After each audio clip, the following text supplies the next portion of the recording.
This is focused on Liberia. Hit it. From Kemau to Cape Palmas, Mount Nimba to Atlantic Ocean, Obomi Hills to Bokonjre, to educate, elevate, and promote. Yeah, focus on Liberia. For Liberia, Liberia. For Liberia, yeah, yeah, yeah, yeah, yeah. From Monday to Sunday. From Monday to Sunday. It's focused on Liberia.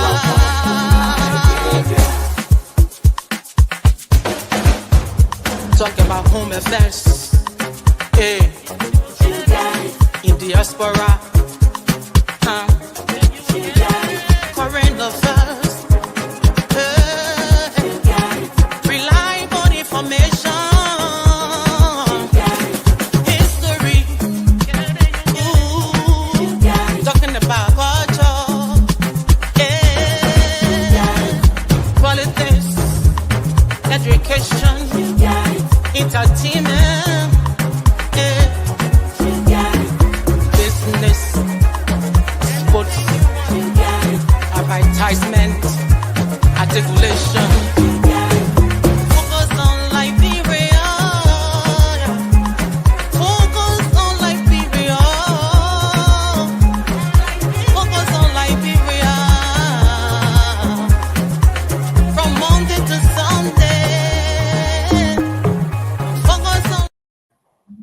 Hello, ladies and gentlemen, and welcome to Friday Night Debate on Focus on Liberia. My name is Dennis Jai, and we are broadcasting from Atlanta, Georgia. In tonight's edition on Friday Night Debate, we're going to be debating corruption scandals. These corruption scandals, these are scandals in the offices everywhere. Even fire service, they can even put up one fire. Corruption there. So, are we really losing or winning the fight against corruption? What are some of the measures that the Bouakai government has put in place to fight corruption? And what can be done about corruption? Those are some of the questions we're going to be answering tonight. Also, Liberia wants a non-permanent seat at the United Nations Security Council. What we need that seat for? Is it really necessary? Is it worth fighting for? What are we going to get or lose? Mr. Cummings, the ANC political leader, said, what do you need this thing for? We're going to talk about that and see the pros and cons of Liberia having a permanent or non-permanent seat on the UN Security Council. Last and not the least, this issue of same-sex marriage has divided the Methodist Church. Quite recently, the Liberia United Methodist Church, they passed a resolution to redefine marriage as a union of man and woman. But the issue of same-sex marriage is not going to go away, right? Should the church conform or risk being left behind? Or should the church stand its ground and say, this is Bible and we are not going to budge? That's the discussion we're going to be having tonight. And if you are already tuned in, please get ready to be part of this. Let me welcome to the debate J. Victor Nambe, FOL political analyst. Welcome, J. Vic. Hey, Teacher Jai. Thank you very much. It's good to be here. Happy Valentine's to you guys. Happy Valentine's to my dear wife of 33 years, Ye Mix, Ye Miko, Balaza Nagbi. The love of my life. We go up, we come down, we're inside. So it's good to be here. Great. Thank you so much. Let me welcome Mr. Gabriel M. Tabito Carter. He is our financial expert here and host of FOL Marketplace. Welcome, Mr. Carter. Then it's good to be here. Thank you for having me. Let me also welcome the political bulldog. He's the host of The Hour of Politics. I get calls that say, that guy is full of fire. In fact, somebody called me today and say, Anthony made us, meaning CDC, to lose the election. Mr. CA, this guy was very tough. Welcome, sir. Dennis, thank you. It's good to be here. We'll do this as our contribution to the national discussion. I think that person has given me more credit than I deserve. I don't see how I play any role in defeating CDC. CDC defeated itself on day one. I don't deserve any credit for that. If you look at the election results, you agree that CDC defeated itself. So I just played my part as a citizen, like all of us trying to see our country to be in a better place. But today is about debating some topical issues here. Let's get to it. Let me welcome all our viewers from across the globe. On this Friday is Friday night debate right here on Focus on Liberia. And by the way, we want to wish all the ladies of FOL happy Valentine. We want to wish all the ladies of our viewers happy Valentine, and all our significant others, wives and loved ones. Again, welcome to Focus on Liberia. We're going to debate. We've had the issue of fire burning uncontrollably in Liberia. Every time there is fire in the Monrovia area, I don't recall the LEC putting off one fire. But today we learned that, this week we learned that you have corruption, the scandal, nepotism, all kinds of things going on. Mr. Sia, let me start with you. You've reported and interviewed people on fire service.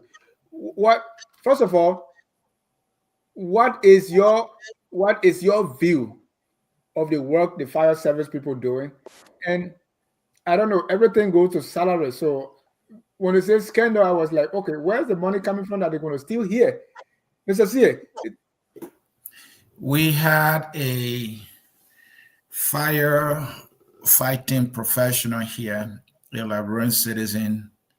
When we interviewed him here, I think he said he has been with the Boston Fire Department, if my memory serves me right, for about 25 years.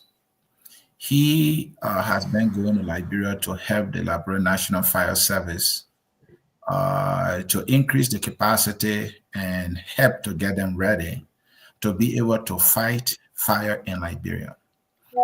He did all he could, but he has some frustration to express. And one thing he said that summed it all up was that the people in Liberia, the personnel of the Liberia National Fire Service, they are not ready. He said not a single one is ready to fight fire.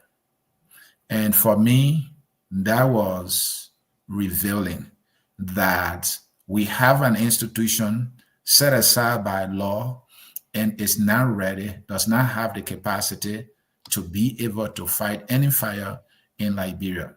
He went further by talking about the tools they need for them to fight the fire. First of all, they don't have the requisite training. None of them has any level of certification or training to be able to engage in a fire, as though that were not even a bigger problem. They don't have the tools, fire trucks, fire stations, all of these things, he said, they are nowhere near anything in any country that you can compare those things with. So it is now clear why the Liberia National Fire Service, they have been doing the little they can, but it's like a joke because they don't have the training, they don't have all the tools they need, and the funding is another huge challenge. What we also know, Dennis, is that very agency of government has about 900 plus firefighters, and all of them, not one is a competent, trained firefighter.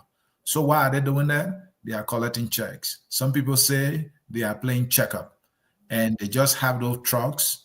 And then whenever there's a call, they're trying to find water. So it is clear. And that is why, they have not had any success in putting any fire off. They try their best, but with the capacity issue, it's obvious why they're not having that much success in Liberia. And now we are talking that agency that is underfunded.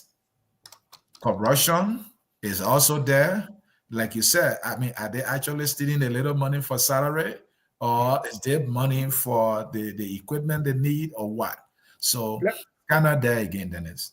Thank you. So you say US $2,410 in fuel and cash stolen at the Liberia National Fire Service, while director protects key suspect, and that key suspect is his son. So the story on Front Page Africa reads, an internal report first documented in October 2024 revealed that more than 2,400 in fuel and cash had vanished from the LNFS storage. The agency's chief of procurement, Corporal S. Murray, formally alerted Director Bavo in a letter detailing the loss of over 650 gallons of fuel. However, instead of initiating an investigation, he reportedly buried the matter to shield his son, Aaron Bavo, whom he had personally appointed as a procurement assistant. Gabriel. We're talking nepotism right there. Does that sound like something that is familiar, we all familiar with? Yeah, Dennis, and this it's like a playbook in every administration or every state-run entity or enterprise or subset of the government. Nepotism never seemed to be something that we can get away with. It's like the soup de jour, right? But I think just to piggyback on what Anthony was saying, it's one thing to have all those trainings, the resources, the fire trucks, well-trained personnel, but it's a whole different thing to have the infrastructure, right? I could have all of those, fire trucks, well-trained personnel, well-funded fire departments. But one thing that we fail to understand is that Monrovia is congested, or any part of Monrovia is congested. Let's say fire catches in Johnsonville. How farther away is the nearest fire truck from that to Johnsonville? How fast can they get there? That's one thing. The other thing is, how paved are the roads in those communities for them to be able to navigate together quicker, right? So it's one thing to have, even if we had trained personnel, which I know the gentleman that Anthony was referring to very well. His name is Alex. We've interacted with him here. He's very big in the community. Even if he was able to get through the fire services to train those individuals, and we were able to fund the fire departments to be fully skilled, we still have basic infrastructure problem, meaning there are roads, there aren't roads, and they are congested. The other thing is that even if there were roads over here in the United States, where the moment you hear the sirens, you pull right over to the right, how likely are people to do that, in a congested city? So you have to look at all of that in totality. I'm not taking away from the personnel, and you add that piece to that, it makes it a system or a part of the government that is just there just for being funded sake, but it's not doing what it's supposed to do. This is why every time we have fires, you hear they become very disastrous. I'll leave it on that. Let me welcome Mr. Elvis Morris. He has been on sabbatical for a while. Elvis, welcome back. All right. Thank you, Mr. John. I hope my audio is good. I having issues with it over the last few months. Thank you. Elvis, there's a scandal being reported at the Liberia National Fire Service. And this is like one of the many so far coming out in recent time. I mean, why? Why are we having this over and over? And a place like Fire Service that, they're short-handed. So at least everybody's stealing. So even the little few, there's a joke in Liberia that when your place is burning, Fire Service will first come and see whether it's burning, then they go back to go get the water. So by the time they come back, everything is done. Or sometimes you ask your fire burner to say, okay, pay for fuel. Now the little few say somebody is taking it. Why? Why we have this happening all the time? All right. Look, I think this is who we are. We are corrupt people. No matter who you put in any position, in any administration, you're going to have people like this. And they're probably going to be in the majority rather than the minority. But putting that aside, I want to say this. I think we have a unique situation when it comes to fighting fire in Liberia, and we need to have an alternative solution to it. So take for example, we have family members in Liberia. They will call all the time. All the LEC people came around. They were checking the meter and this and that. What if you incorporate fire inspections when you go do LEC checks? So rather than trying to fight fire, you try to prevent it. Take a preventive measure by having people who go to do these LEC checks to also inspect these homes for fire risk. If you see somebody got some kind of wiring that's not right that could have a potential for fire, you tell them either change that. The next time we come in, we're going to find you.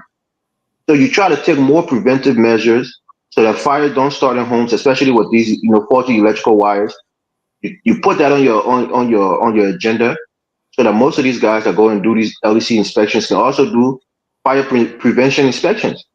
That way, you have people on their toes to know that if they're cutting corners or they get, the wrong equipment for the LEC, connection, if they don't fix it, it could be fine. One, that will bring money into the coffers of the LEC, and probably you can divert that to the fire department to strengthen them.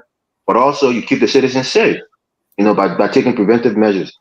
So the corruption thing is nothing new. Some of us are tired of it. We just feel like nobody, no matter who you put there, there's going to be corruption. It's almost inherent within us as Liberians. 10-15% of us will probably never be corrupt, but the other 85%, I guarantee you, if the right situation occurs, they will probably engage in some corruption. That's who we are. I'll leave it there. Victor, I don't know if you agree with that assertion that we are just corrupt and the situation is probably beyond ourselves. Well, I mean, the way it is being handled, it would seem that way. Would seem so daunting, but I think there is a way it can be handled, and we can make it manageable and fight it effectively. Take for instance the situation we're discussing here, the fire service situation. I was reading the piece and I was just blown away by the level of nepotism that is taking place at this place. And I don't know whether these employees, are below the radar for the civil service. The civil service was cited in there. I know Josiah Jokai really has hit the ground running. He's probably one of the bright spots in this government. So I don't know. I was surprised that this one seemed to have slipped away from him. I mean, the way the story is being told, I mean, this director has two of his children working over there. He has his nephews, he has his cousins, he has his in-laws. How is this possible for this to happen at an agency? I mean, isn't it a violation of HR regulations? So, if this kind of thing is happening, it makes you wonder. This government came in, when they started putting down 600 people from the Ministry of State, 200 people from the Liberian National Police. You would have thought that he would have taken a scalpel to this government. I mean, they have inspector generals who do this. They need somebody. I thought they had somebody who took a very, very closer look at the personnel list. And they were then doing surgical, incision on this bloated, government personnel. And I thought these were some of the things that they were trying to fish out. But I was surprised. So this man is running a fiefdom, and I mean he's running a family dynasty at the fire service. And no wonder why corruption is all over in these entities. I'm not surprised. I mean, I won't be surprised if this is what is happening at more than one agency of government. And this is the kind of thing that will make what Evans is declaring, come true. That if this is how we're running government, it'll be almost impossible to fight corruption. We have to fight corruption at all levels. It's not just taking money alone, but transparency, the ethics, in the workplace. How do you supervise your children? I mean, how is that? Now he's being accused of covering up, these allegations because his son is directly involved. If I'm a dad and my son is working with me, I understand. I will probably do the same thing he's doing. This is why it is not ethical for you and your relatives, especially you and your children, to work at the same agency. It just doesn't make sense. So, hopefully, when as these things are coming to light, I can understand government is big. I think over 70,000 employees or so. So it'll probably take the civil service some time. But maybe these are some of the things we all need to do to bring these to their attention so that it will help speed the process. So identification of these problems is one aspect of it. Once these things are identified, then what? That's a question this government has not been able to address effectively. Before I go to Anthony, this whole question about nepotism, right? Because we saw that with President Salif, who had her son with NOCAL, right, another son with NSA, then the Internal Affairs Ministry, all over the place. And when you talk, they say they qualify, and Liberians were defending that. So sometimes this whole idea of nepotism, when is it nepotism? When you are Salif, it's not only when you are Bavo or, when is it and what can be done about that? Because I think we have there's somewhere at work they say you can't even be there just as an employee. You can be there with a relative, a human service area, okay, because the two of you will cover things up. Yeah. I'm not saying employ with you. Even if you are in another building, you can't have your relative work there. So I know Anthony was coming, but I'm not an HR person, so I'm not gonna lay any claim to the intimate details of HR, but on the face of it just seems wrong. Let's just for human decency. How can you and your sons, your in-laws, how does that happen? So I'll pass it on, but before I do, on a very, very beautiful note, thanks to my Philadelphia Eagles, they gave me and the rest of the fans the best Valentine's ever. Up to you, Anthony. Mr. CA, before we even come to it, it's like some form of root cause analysis, because the whole corruption thing, at NOCAL, fire service, everywhere. What is the cause? And how really can we address this? I don't think we should be like Evans and, just surrender to it.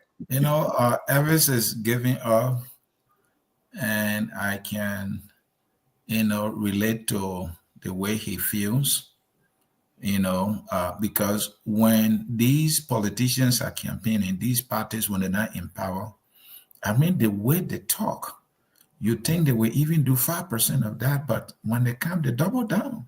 They do worse than the ones they criticize.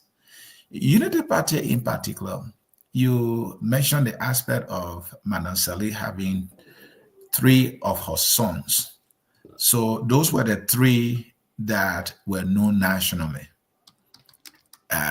Quite clearly, there might have been other relatives that she did employ that probably didn't make the headlines, right? And so this is what we're talking about. And you remember Salif, Madam Salif, was the trouble time when she was the one backing against this whole idea of nepotism. And this is the woman who will go at length, even to international wire, to defend that her sons are qualified. So it was okay for them to be in government. And you said it right. One was a central bank. One was at NSA. One was internal affairs minister.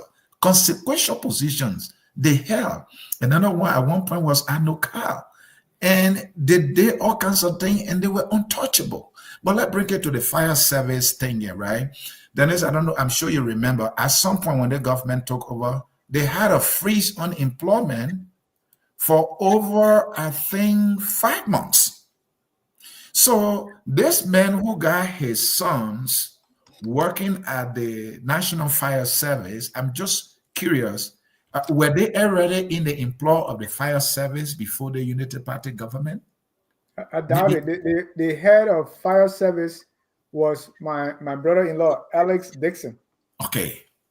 So if they had the hiring freeze at the time, How come did he succeed to employ, we are hearing his sons at this very agency? You know, it brings me to Evans' points again that, oh, well, we are inherently corrupt, we are incapable of fighting corruption. It's not everyone. Tiawan Gonglo is an example. He's a Liberian who has been in Liberia. He's worked in government. He has been working in the private sector. He has worked with international organizations. There has not been any accusation against his name of stealing money. Dr. Tipota is another Liberian who served in key areas in government. You know, even for his level of transparency and honesty, some Liberians say, well, we can't make the man even president because when we do, we'll be poor just like him. You know, no one will get chopping. You know, so the whole idea that when people are dishonest, it means that they are smart. When people are crooked, it means they are smart because they will be able to spill some of the spoil to people who probably don't have access. And you know, the way people can be able to survive is when the loot is being distributed, you know, in a criminal faction, you know, to others who are nearby, who might not get close to it. And that's how they will survive. We really have to get away from that. And then there's the way we get away from that, above all other things, we need a leader who will be an example, and not just an example by the leader himself not be engaged in these things, but also enforcing it and making sure that those that, you know, he appoints, he holds them accountable and fire when necessary. But that is not the case. Let me give you a case here that will sum this thing up. President Bouaka now, he appointed the Inspector General of Commerce. This gentleman used $10,000 and bought a degree. He used the name of a deaf person at the University of Liberia. The university conducted an investigation and found the man guilty of criminality. The university recommended to the president that this man should be removed off the job. President Bouaka is yet to act on that today. That man is still Liberia's Inspector General. Tell me, if that man can steal degree, what you think he can steal? I rest my case, Dennis. Evans, some say impunity, because if somebody does this and the person is not punished, what's going to discourage the next person? Okay. Look, I'll go back to the Bible, right? I'm not a Bible expert, but I think there's a passage that say that the heart of a man is inherently wicked or something like that. Mm-hmm. So you, as a government, have to put stop gaps in place. I mean, we say these things, and that's why it gets so redundant. What would that be like? And that's what Mr. Sia was saying just now. Usually in governmental agencies, you have HR. That's the first method of making sure everybody who is employed is rightfully employed, have all the documentations and the qualifications intact. That's the first thing. And then from time to time, maybe every quarter or sometimes every year, you have an inspector general that will come and do an audit of that entire agency, a multiple inspector general who may have a team underneath them that will come and do an audit of that entire agency. We want to know the personnel who are hired in there. You know, they may search for familiar relationships, like you said, husband, wives, you know, brothers, you know, whatever. And then they will look at the accounting of the agency. I mean, that's why government is so big, you know, because the bureaucracy is necessary sometimes to make sure that you cut out waste, or you cut out, you know, corruption. So if you don't have a functioning HR and everybody can get through the cracks, and then the biggest thing I think about is integrity worth more than money in Liberia? I mean, just think about that. Honestly, is integrity worth more than money in Liberia? I say no. The more money you have, the more perceived integrity you can buy. And I hate to say this, take a person like Musa Bility, who had never served in government, but because of his perceived wealth or his actual wealth, he was catapulted all the way into being some kind of leader in the House of Representatives in his first year in government. So a man who had some, you know, dirt on his name has been called, you know, catapulted to leadership position, leading men in the House of Representatives. So my point here is an inspector general who is very poor, or perhaps poor enough, and somebody offers him $100,000, can he look the other way for that money? I say most likely, most of the time, it will be a yes. So that's the difference with places like America, right? It's not perfect. But I think people value their integrity more than money because they can go into the private sector and use just their integrity alone to get a job because they might be in a position of trust, and that integrity is worth more to help them get that job in that position of trust. Whether it's being a board member, where somebody can trust you with their their company or their stocks or whatever it is. I'm just saying. So for me, I think if we just sit here and complain all the time about it, it get tiresome because the reality is President White Guy is doing the same thing. He's doing the exact same thing. He got his son at NOCA. I guarantee you his son is actually running NOCA, but he didn't put him at the CEO position or the president position. He put somebody there as a front person. And his son is the one that's really running that place. Jojo Boyka. Before then it was his nephew, what is his name? Jay Kabakoli that was intern there. You have his nephew at the central bank, whether it's his real nephew or just family friend. You have his other nephew at the internal ministry. So I mean, what are we saying? If the president is doing it, everybody else is going to do it. George Weah, for all his things with the Southeast people, I don't know if he had direct relatives really working in the government. I don't know all his family members. Maybe some of you guys will know. But I think one of the things he probably did a little better on was he wasn't too nepotistic. He could have put Champ Weah in the government somewhere, maybe minister of sports or something, but he was never anywhere close to the government. His brother Clarence Weah, I don't know. People saying he was working at a Freeport, maybe, but I'm not sure. But I didn't see any of his government being filled with family members. So for me, I think president is setting a bad example and other people are following. If you look at what's going on at the labor ministry with Cooper Kura, people have been complaining how he's bringing his cronies and his family members there. Who's auditing him? Who's the inspector general? Who's the HR person that's really looking at what's going on in these ministry and agencies? Nobody's doing it. We have a lackadaisical bureaucracy that is ineffective. And in order to change that, you got to start from the bottom up. And it's a Herculean task to do. I don't think this president have the political agility to even want to do that. So we're just stuck for the next 5 years. And I got a text that this current fire chief was a fire chief under President Salif. So these are people that President Walker once worked with. Gabriel, let me come to you because you sometimes hear this thing. Somebody say, Emmanuel Williams say, FOL is wrong for nepotism. But let's remember President Donald Trump had his daughter and son-in-law working with him. It's like this should be the gold standard. Trump did it, so it's fine. Gabriel, you reach a very good height in your career here. With this whole nepotism, what are some of the things that can be done to stop something like what is going on now? Because you can still have your son there and they don't steal, or when they steal, you don't cover them up. But I think the bottom line here is, nothing will come from it, man. The thing that Coca-Cola Mura. Yeah. So tell me what we can do. Solution. So I think someone alluded to this, and I just want to maybe take it a little further, right?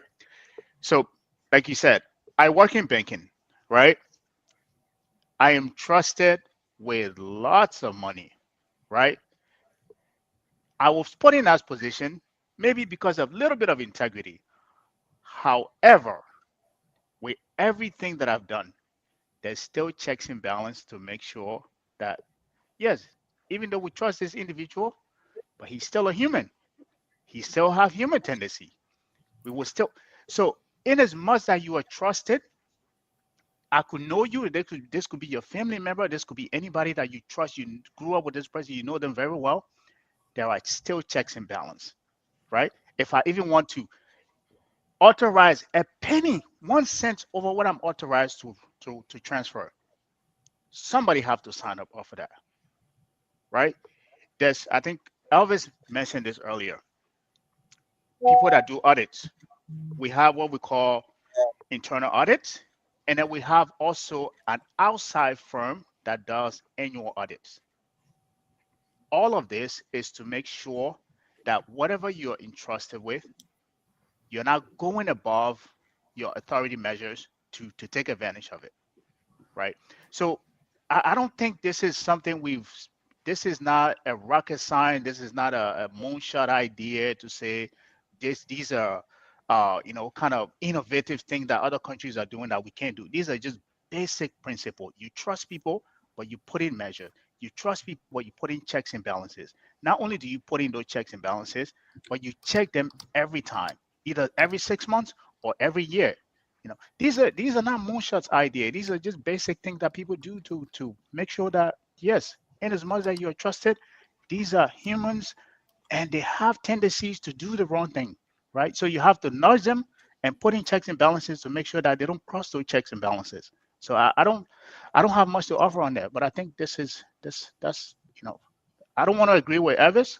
I think there are ethical, well-meaning Liberians that are out there in terms of who wants to do the right thing, but the way the country is set up, they look at those kind of behavior and there are a lot of well-meaning Liberians. They just go in their corner, and we allow all these quagmires and people who are not fit to even run their own homes, to run institutions that they overtake, and they make example out of it that we were sitting on here and talking about. But there are well-meaning Liberians out there. So that's why I want to disagree with you on that. Thank you.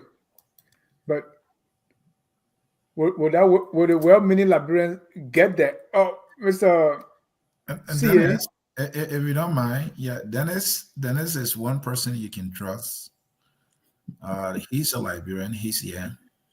He's willing to be able to contribute in any way to our country.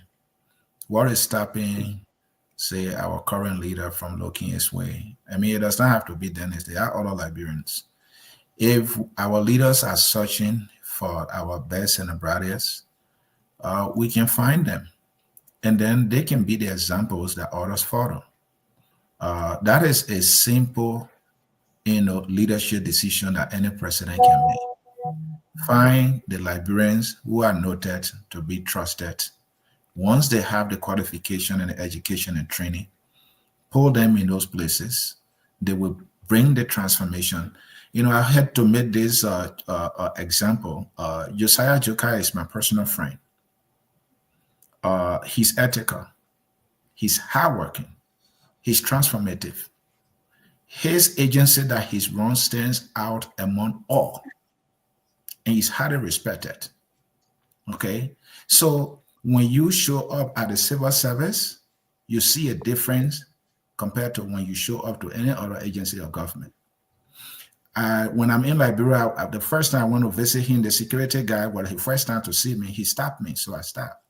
He said, "Who are you here to see?" I said, "Oh, the DG, the Director General." He said, "Okay, hold on." So another security guy who knows me came by and said, "Why are you stopping the man? You not know that the DG brother?"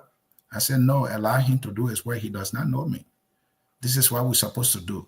So, I mean, Dennis, I hate to just jump in there, but I thought to share it. Our leaders need to find there are Liberians out there who can really set the example that we all need to follow. And that's my question to you now. To what extent does this reflect on Boakai, on the president?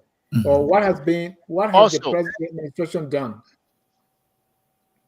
Quickly, right? Also, this is not just about finding the right people. The thing is, if you find people like that, like you talk about, like people like Dennis, and they go into those systems, they're going to put a lot of people out. They're going to put out they're just going to expose the system, right?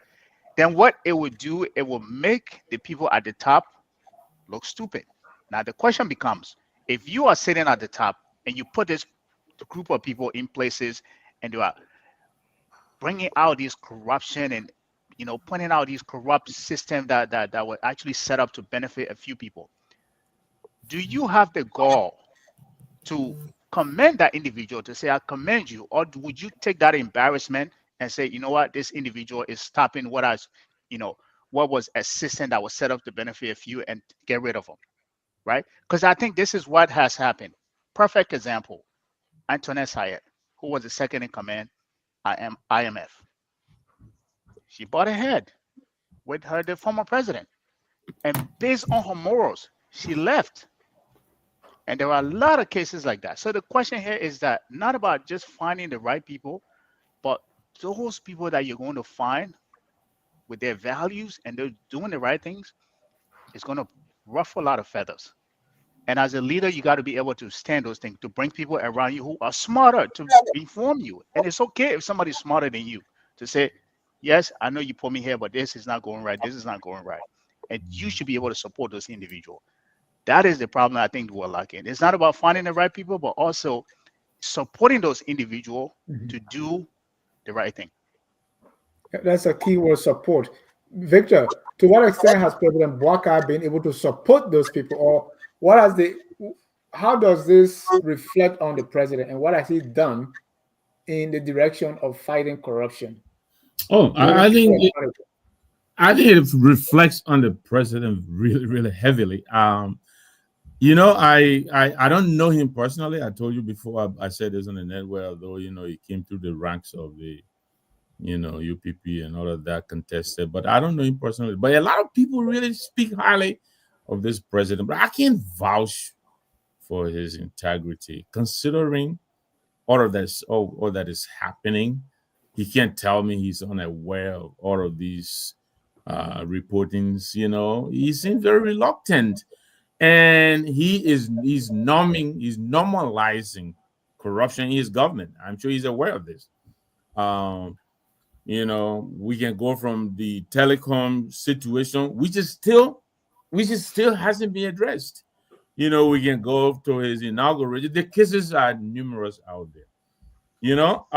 Actions, how people say, actions speak louder. Even if he's not a heavy talker, he will act.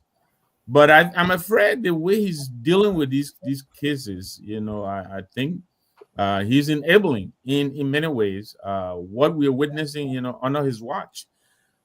These instances of corruption, they're popping up in the press almost on a daily basis. His action it seems selective. He acts against those whom he wants to act against, and others who may fall in the same category as the people he's acting against. They are left untouched, and this leaves many people wondering as to his seriousness. Because if you're going to do it, you have to do it across the board. You got to set a message. You got to set a tone. You got to lead by example.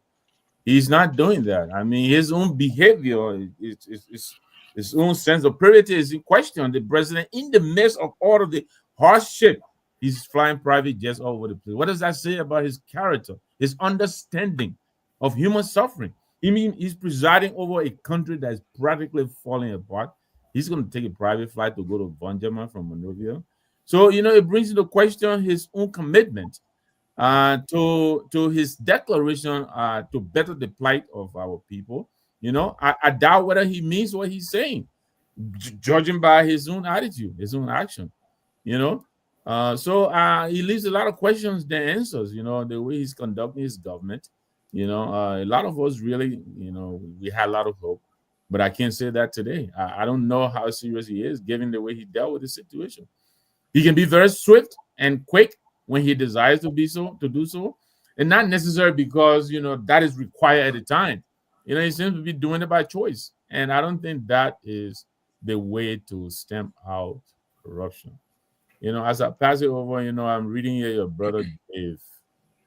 This man had a birthday 2 days ago, and I wished him happy birthday. He has the nerve to write in the comment column the institutions, the progressive institution that stood up for the people. He is mentioning the Movement for Justice in Africa, MOJA, LPP, and he did not mention the Progressive Alliance of Liberia, the Progressive People's Party. I'm withdrawing my birthday compliments. I am taking it back, David. I'm taking my compliment back until you correct your writing. Yeah, I think that's an oversight. Mr. C, if you were to speak, I want us to conclude on this. If you were to speak to President Bouakai on what to do with this corruption issue, because it's embarrassing now. So far we have not seen any real prosecution. What would you tell him? Well, Dennis, I would tell President Bouakai what I have been saying forcefully, but also very respectfully. You can't go wrong doing the right thing. President Bouakai was so eloquent on telling us what corruption does. He kind of followed through with what Lena Thurman Gracefield said when she visited Liberia, that corruption kills, corruption does this and that. President Bouakai followed that very line. He had a speech telling us how corruption got us where we are, stagnated. Our schools are bad before. So he did all that. He said all that. But if you're looking at his actions against individuals who've been accused, then you don't see to believe that he actually meant what he said. You know, a simple example is this gentleman, the Cooper man, the commerce minister, inspector that I talk about. Why is President Walker keeping that man on the job? This is our nation's higher institution of learning where they man stole a degree using a deaf person name. Just look at that story. Why is that man on the job? That man should be fired on day one. Another example is the thing with the asset declaration or all the officials that fail. I said, look, the one that will send out a strong message that the president probably he's trying to stand firm here on these things will be when he fire all these people and replace them. Guess what happened? I saw a video of one of his officials. He went live today showing his asset declaration and he was speaking in local Liberian English. In colloquial. Yeah, my thing, yeah, I finished with the thing now. It's the man, he was joking. Where is the seriousness? The man had over a year to declare his asset, he failed. The man is saying now that he declared his asset, he's on a job. So what was all that news about suspension? That was not suspension. Because all these people will run to LACC, do their thing, and then they're back on the job. That is not seriousness. So to answer your question quite directly, President Bouaka, once there is an investigation, even when there's an allegation, there should be suspension, there should be investigation, and when the person is found guilty, the person should be sent to LACC for prosecution, or the person should be sent to court. The person should be relieved of the job. There are thousands of librarians who are qualified, who can handle these jobs better than even those he appointed. And so these people have this privilege, and they are abusing it, and the president is just sitting there and not holding them accountable for them to give their best. And so at the end of the day, it's business as usual. He told us that there will not be business as usual. But what we see is business as usual, even worse than business as usual. Because if this is not worse than business as usual, somebody who stole a degree from the University of Liberia will not be our Commerce Inspector General. This is what makes it worse. Evans, because somebody called your name, I want you to quickly comment on this before we move forward. You say you call Musa Bility. How about your men, McGill and Bill Traore? Are they your men? Yeah, those guys are not my men. I was a supporter of President Weah, and but McGill. Call them out? Yeah, I'm calling them out. Again, they've been alleged to have stolen money and embezzle, and they pay for play. So you have the tools to investigate them and charge them if need be. I don't know if they're protected now that they're senators, but definitely President Weah so wise to fire them because he probably thought the allegation was grave and it was a possibility that they probably did what they were accused of, and he fired them. And in their own private capacity, they went and ran for representatives or senators and won. But those guys are most likely, probably, allegedly corrupt. When you talk about Musa, you didn't say alleged. Now you say no. alleged. I said there's been speculation of corruption on his name. So, but I wanted to say something. I want to give you just an idea. It may not work, but I think the solution to it could be mass firing, mass training or retraining, and mass rehiring. Now, it may bring the government to almost like a standstill, but you do that because, number one, a lot of people there are probably not qualified. You can either fire, maybe firing would be not the best way to do it in the beginning, but mass retraining. And these things cost money, maybe tens of millions of dollars. If you really want to bring in top-notch professionals to train your people, everybody in these different agencies must go to these classes. Sometimes it's a month long, maybe a 2 weeks, seminar, and you really train them. And then you tell them now you have this knowledge, you have these fiduciary responsibilities, you know what they are. If you go against them, that's a fireable offense, and you'll be terminated. We've done everything. We've invested in you. And if you go against what you've learned in your training, you'll be terminated. I think it has to happen. It has to happen. Yeah, thank you. Thank you. And breaking news, we offer to train, in ethics, because that's one thing that is lacking, right? And we were not given the chance. But let's go on to our second point here, which is Liberia's seat on the UN, non-permanent seat on the Security Council. We all know the 5 permanent members of the Security Council. They have veto power. They have this. They have that. But on top of that, you also have the non-permanent members. Recently, Pakistan, Somalia, Denmark, Greece, and Panama have been chosen, and they do that through elections. And you have your regional group that will recommend you. Well, from what I read, they say these people, they participate fully in the council and are capable of influencing outcomes. The countries that enter the council are well prepared with good understanding of council working methods and a clear and reasonable set of priorities can make meaningful contribution. So that's what they should be doing. Now, Liberia want to be a non-permanent member. Let me see our UPP man here. He's been in politics a long time. Is there something worth pursuing that would be, is it going to help us? Right now, the help we need is not going to help us much.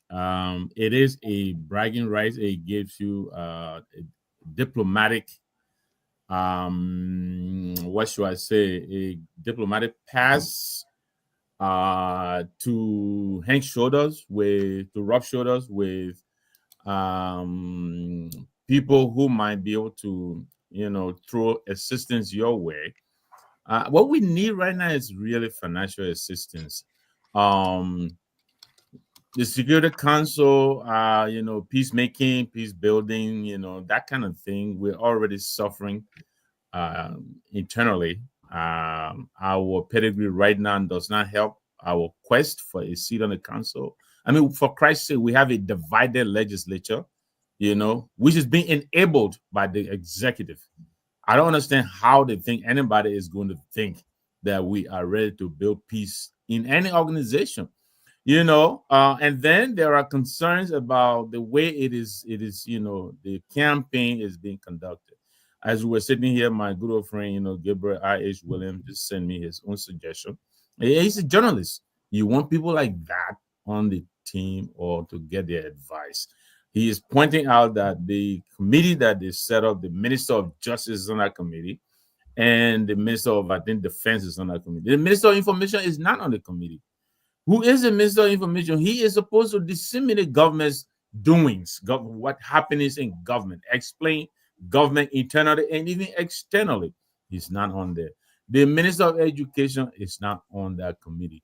The Diaspora Liberian organizations here, of which I am a part, the Union of Liberian Association in the Americas, YOLA is not on that committee. So it is almost a redux. It's almost a replay of what happened back in September of last year when we got defeated, and apparently we haven't learned our lesson. As to the question of what it does for us, it gives us, a diplomatic, like I said, a pass to enter rooms that could produce something for us, but we're coming in there with the baggage that we are unwilling to address. The situation at home, I don't think it is a situation that will help our cause, that will make anybody want to elect us to the UN Security Council. I don't see why we think we are going to get that seat. We came with the same gusto the last time. We brought the former President Sirleaf, and then we were fighting. Imagine a Deputy Minister, Sandro Johnson, at the Ministry of Information, picking a fight with a former President, George Weah. Never mind who George Weah was. But George Weah is a mega star. He can do a lot on the international scene. And the government asked him to intervene. He set some conditions for intervention. Sandro Johnson goes to pick a fight with George Weah. Of course, we came to the UN, we lost. So now this time around, I don't see what we have learned from this. It seems to me we're still doing the same thing that we did before without even trying to repair the bleeding that's happening at home. This thing happening at the legislature that this president continues to overlook, he is doing it, you understand me, to his own detriment. It will be the undoing, if he's not careful, of his government. It is bad what is happening at the legislature. Mr. Carter, your political leader, Mr. Cummings, said, hey, things that are happening at home will undermine our bid for the non-permanent seat. right? He said the unlawful, what Yeah. he called the unlawful removal of the speaker. He said this with these Mhm. things happening, they are not good. He said, I've traveled around, and what's happening is not good, and this is going to undermine our effort. All right, Yeah. does Mr. Cummings have a point here, even though we have not heard from him for a long time, but does he have a point? No, I absolutely agree with him, and I think it speaks to some of the, what Mr. Nangwe was saying. So to get on, and I think this is some of the inventory we haven't done as a country. I think we just saw the bid, the fact that this seat is open, and we just think that, hey, this will give us a little bit of credibility, so let's jump on it. However, in order to get on that seat, there are fundamental things you have to exhibit internally as a country, regionally, and also on the continent. And also, they also look at your global influence, right? The Security Council, what have we demonstrated as a country in terms of governance internally? That will show that this country internally can govern itself. So if we allow a seat on the Security Council, it would demonstrate that same level of governance in the Security Council. This is a power that is being given to you that you cannot just wield just because you feel like wielding it. These are sensitive matter, right? We talk about the Ukraine and Russia war. These are things you'll be opining on. We talk about the current Israel and Gaza, the DRC and Rwanda conflict that is happening, the Sahel with Al-Shabaab that is happening. These are sensitive security matter that you will be opining on. So these are not just things. You have a governance issue at home that is yet to be resolved, but somehow you want to pitch yourself to say you want to sit on the Security Council. So I don't think we're ready, right? In addition to that, to those things, you also have to have the monetary power, right? That's one aspect. The other aspect is the political power. I said this earlier. Forget the global aspect. What have we done regionally to say Liberia, is demonstrating some kind of, uh, some kind of influence in the region? Forget the continent. ECOWAS, that will now allow the ECOWAS region to say, yes, let's support Liberia's bid for the Security Council because of her influence, her power that she have demonstrated here, right? These are fundamental things that you need to have in order to pitch yourself as for the UN Security Council seat, and we have not demonstrated that. We don't have the money to do that. We don't have the political power. We have not demonstrated the governance structure in our country, regionally and on the continent, let alone globally. So we do not have the prerequisite to say we want to. And this is sometimes I think it's kind of like a hubris. Like you get so much overconfident to the point you overshoot yourself and you shoot yourself in the leg. That's what we did. And we didn't learn from that. We're about to do the same thing. So absolutely, Mr. Cummings is right. We are not ready. We need to demonstrate regionally before we look at ourselves, putting ourselves on our seat globally. Thank you. Mr. Morris, what are some of the issues you think we can address to make us ready for that seat, if that's something that you think can bring us benefit? All right, thank you. Look, you said two country names that I wanted to touch on quickly because they are of, strategic importance, relative to security. Take Pakistan, for example. Pakistan has nuclear weapons, and they've had this long ongoing conflict with India, and those two nations are nuclear, capable nations. But then you take a country that's less known for its military prowess, Panama, but it's very strategic in terms of maritime trade in this hemisphere that we live in.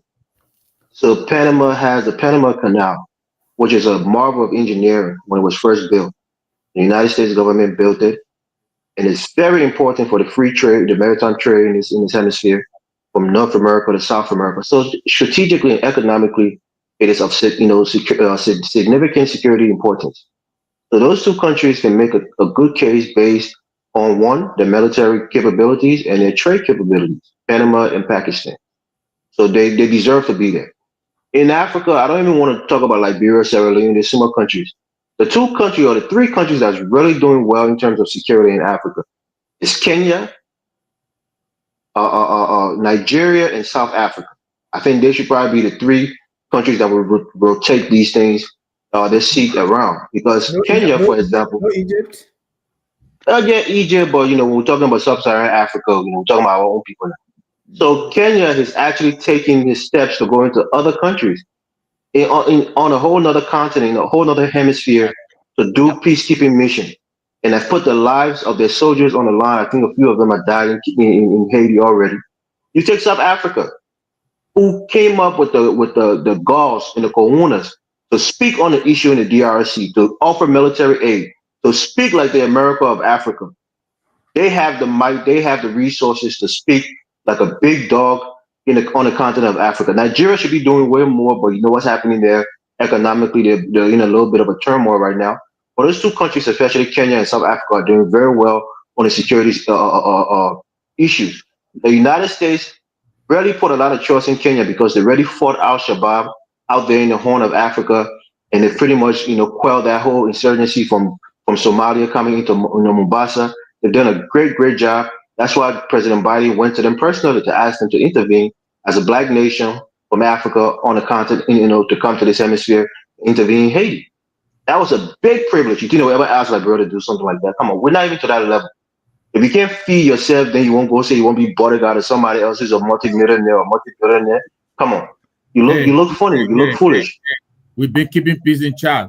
You give us credit for that. Okay, thank you. We've been keeping peace in Chad. But my point here is that we're not there. We don't have the capability. Military is money. You got to spend money to take care of your soldiers. Or what are you going to do? Beg the United Nations to pay for you? I mean, it makes no sense. We're not there yet.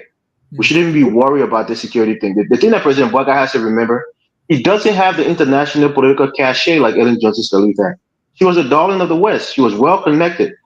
Even this facade that we have as a foreign minister who portrays herself to be internationally connected. Look, she was in a whole other sector at the UN. She was working in health.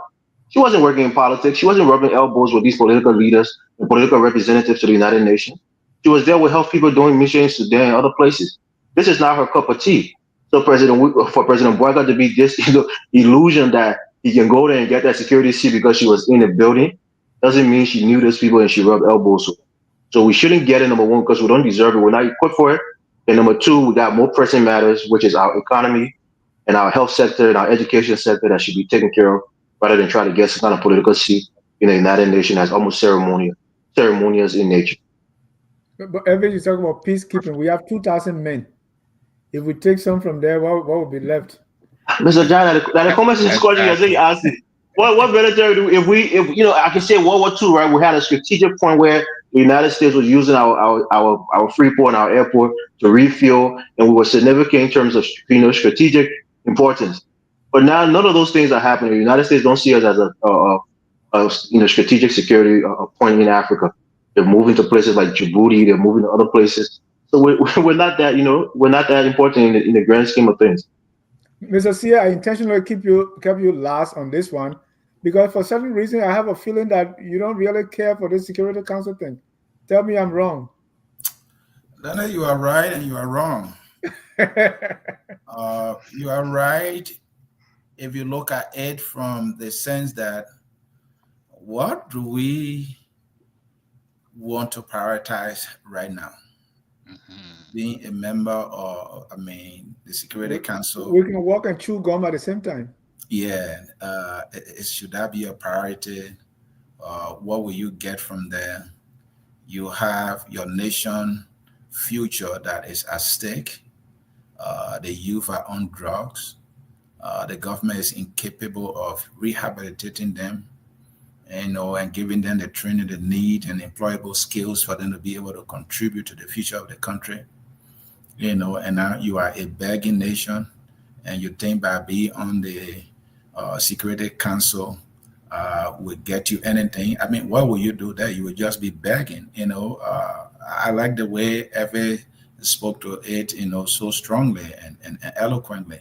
Look, It's a place where people try to show strength, either military strength, either economic strength, either political strength. What do we have militarily? What do we have economically? I mean, are we just going to tell the people that we have iron ore, we have diamond and gold? This is a story we've been telling, and we are still living in abject poverty. I mean, look at dirt. That's the farm growth cemetery. Yeah. So Dennis, I couldn't have agreed with Elvis more. It's a strategic position where, people who occupy, or nations that occupy those positions, they should have the might economically. They should have the might politically. They should also have the might economically. They should be able to live themselves by the bootstrap, first of all, before they can be able to rub shoulder with other people. Now, having said that, two things can be true here. Look, no country, despite of its military might, economic might, and whatever might they have, is so much important when you're looking at humanity than the other nation just because they have. No one can tell me just because Elon Musk is a billionaire, he's much of a human being than I am. Of course not. All right. Liberia as a nation has, impeccable, what I want to call historical political credentials. All right. That if our leaders have had a strategy, a plan, how to communicate, how to project our nation, the contribution that we've made, to the Committee of Nations, we can find a way to get there. But I mean, if you look at our leaders, they are all jokers. They are small-minded people. They are not strategic. So the way you carry yourself, people will even dismiss you. There are so much. I mean, there's so much about Liberia that our leaders can capitalize on. I mean, let's look at the Minister of Information, for example. What is he doing? He's just waiting for somebody to criticize President Bouaka, and then he goes after the person. Is that his job? You are an information minister for our country. Your role is to project the image of our country in a very positive way. Tell the world about Liberia, what we have been able to accomplish, the challenges we've been able to go through and still surviving as a nation. All right, what we have, what is our potential? These are the things you're supposed to communicate with other nations. Maybe they will see reason to come and do business with us. Being at the Security Council is a strategic thing because, like, the other nations will need you to vote your way. And you can say, look, in order for me to vote your way, maybe we can reach a deal for some kind of economic partnership. Maybe we can direct investment to my country that will lead to employment for our youths who are unemployed. I don't believe in this thing as begging, give me. Look for partnership where, you have something to contribute to that partnership so that you will get something in return that will benefit your country. So we're not in a position, but I mean, if our leaders were strategic enough and they could plan, look at Sarah Bachelet. She was on the humanitarian side of the United Nations, and now she's the person you're counting on. Now we have Louis Brown. There's a character issue. So look at the characters who are the heads of the government team with this campaign. The last time I saw the campaign, the former president, Ellen Johnson, and other leaders, they were sinking. Liberia, you are left there. What a joke. Did you see any country fighting for the position where their leaders come together, they're dancing like that? What was that? You have not even gotten the thing yet, you're dancing. I mean, Liberians, our leaders have to do better than this. I'm sure you remember that song, that video, when they were all dancing as though they have gotten this thing. But Elvis, when you were naming the country, you left out Somalia. The newly elected members, Somalia, Pakistan, Denmark, Greece. So, yes, you call Kenya, but what about Somalia? Compare Somalia with Liberia, what's that strategic interest? All right. It's strategic, one, because Somalia had been a disruptor security-wise in that region. And perhaps, again, if you're working with it, because you have Somaliland, you have Puntland, there's a power struggle in Somalia. You have almost two concurrent government that's trying to claim, a leadership of Somalia. So if you have them on that Security Council and you can, infuse money and infuse some security measure to try to stabilize that, the Horn of Africa region. That's a plus. That's a global security net plus. So I know you can say Somalia has been unstable, ungovernable for a long time, but the United States has invested a lot of money in that country and in that region for the last And 10 Dennis, years to stabilize it. I Others who are disagree in with Elvis on Minnesota this one. can think about the Somalia, Somali community. yeah, Yeah, Somalia and has that's just been one second, Somalia. Mr. C. Let me You interrupt you you, know. Elvis. Okay, Let go me ahead. interrupt you. I disagree with you on this one. Somalia has been the trouble child of Africa for far too long now. So this is a country that the United Nations and other world powers have been spending a lot of money to make it stable. So is that what qualifies it to be a member of the Security Council, or is Is a it because you are strategy. saying its location is strategic? Is that what Look, Yeah. qualifies it? Then look, look, let me tell you. Mr. Sear, look in the U.S. Look in the house. You see a Somalian there? Then there's I Look see in a Minnesota Somali and look at there. the community. They are voting black, right? As I see a Somali that Liberians in Minnesota constitute a huge chunk of a voting population too. Not because we don't have a Liberian American who is a representative makes Somalia any better. All right. She's a US citizen serving as a representative in Congress. That's what it is. It's not Somali people that vote out there. Those Somali people that voted for her, they too are American citizens. That's why they even had the right to vote for her. So then there's that shouldn't be a point whatsoever. Go ahead, Alex. I wanted to make a point, right? Mhm. Look, the security issues you have to look at on two fronts, Yeah. right? You can look at a stable country with a strong military and strong intelligence and say that's a good security ally that can stabilize a region because they have the tools to do it.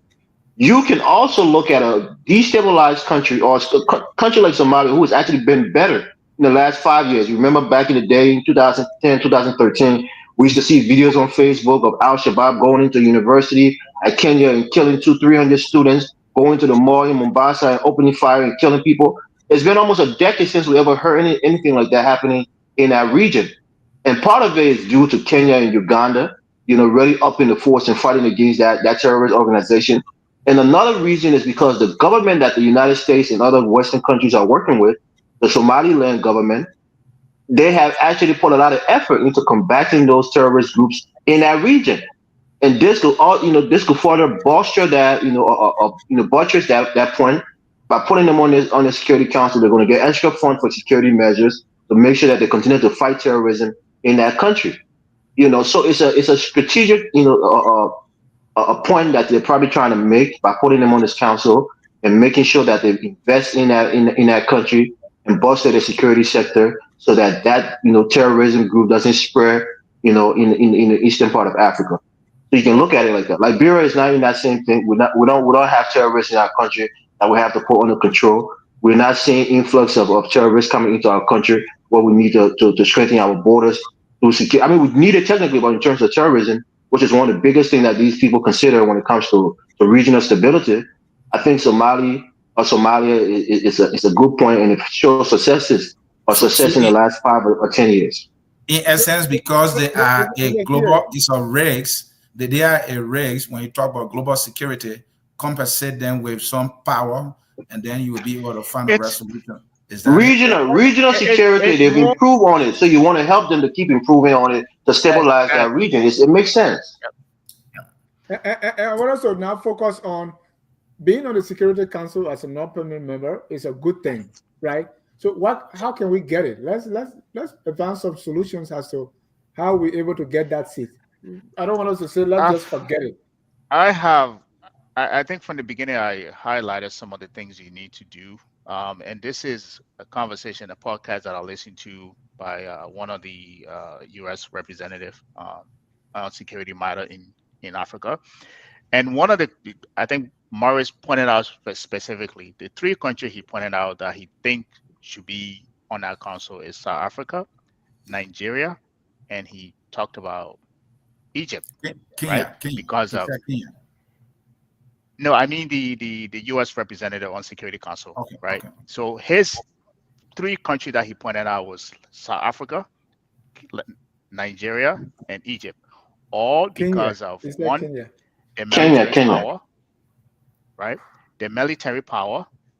Two, the economic power, right? They have resources, right? Not only that, he also pointed out that those countries, specifically Nigeria, one of the things he talked about was how Nigeria was so influential in Liberia. He mentioned Liberia. He said Nigeria was part of the peacekeeping forces in Liberia. So it's over an extended period of time, those countries have demonstrated that they're capable of solving conflict problems. He also talked about South Africa. South Africa, right? With the boldness of, I forgot the lady who talked about, with Israel and Gaza, right? South Africa stood up against Israel with the whole Gaza war, right? So there's one, economic power, also military power, and also a length of a demonstrated period of time that you're able to demonstrate that influence in matter on the region, right? The other thing that we haven't talked about, forget those global aspect of it. I said this earlier. They look internally as well. We like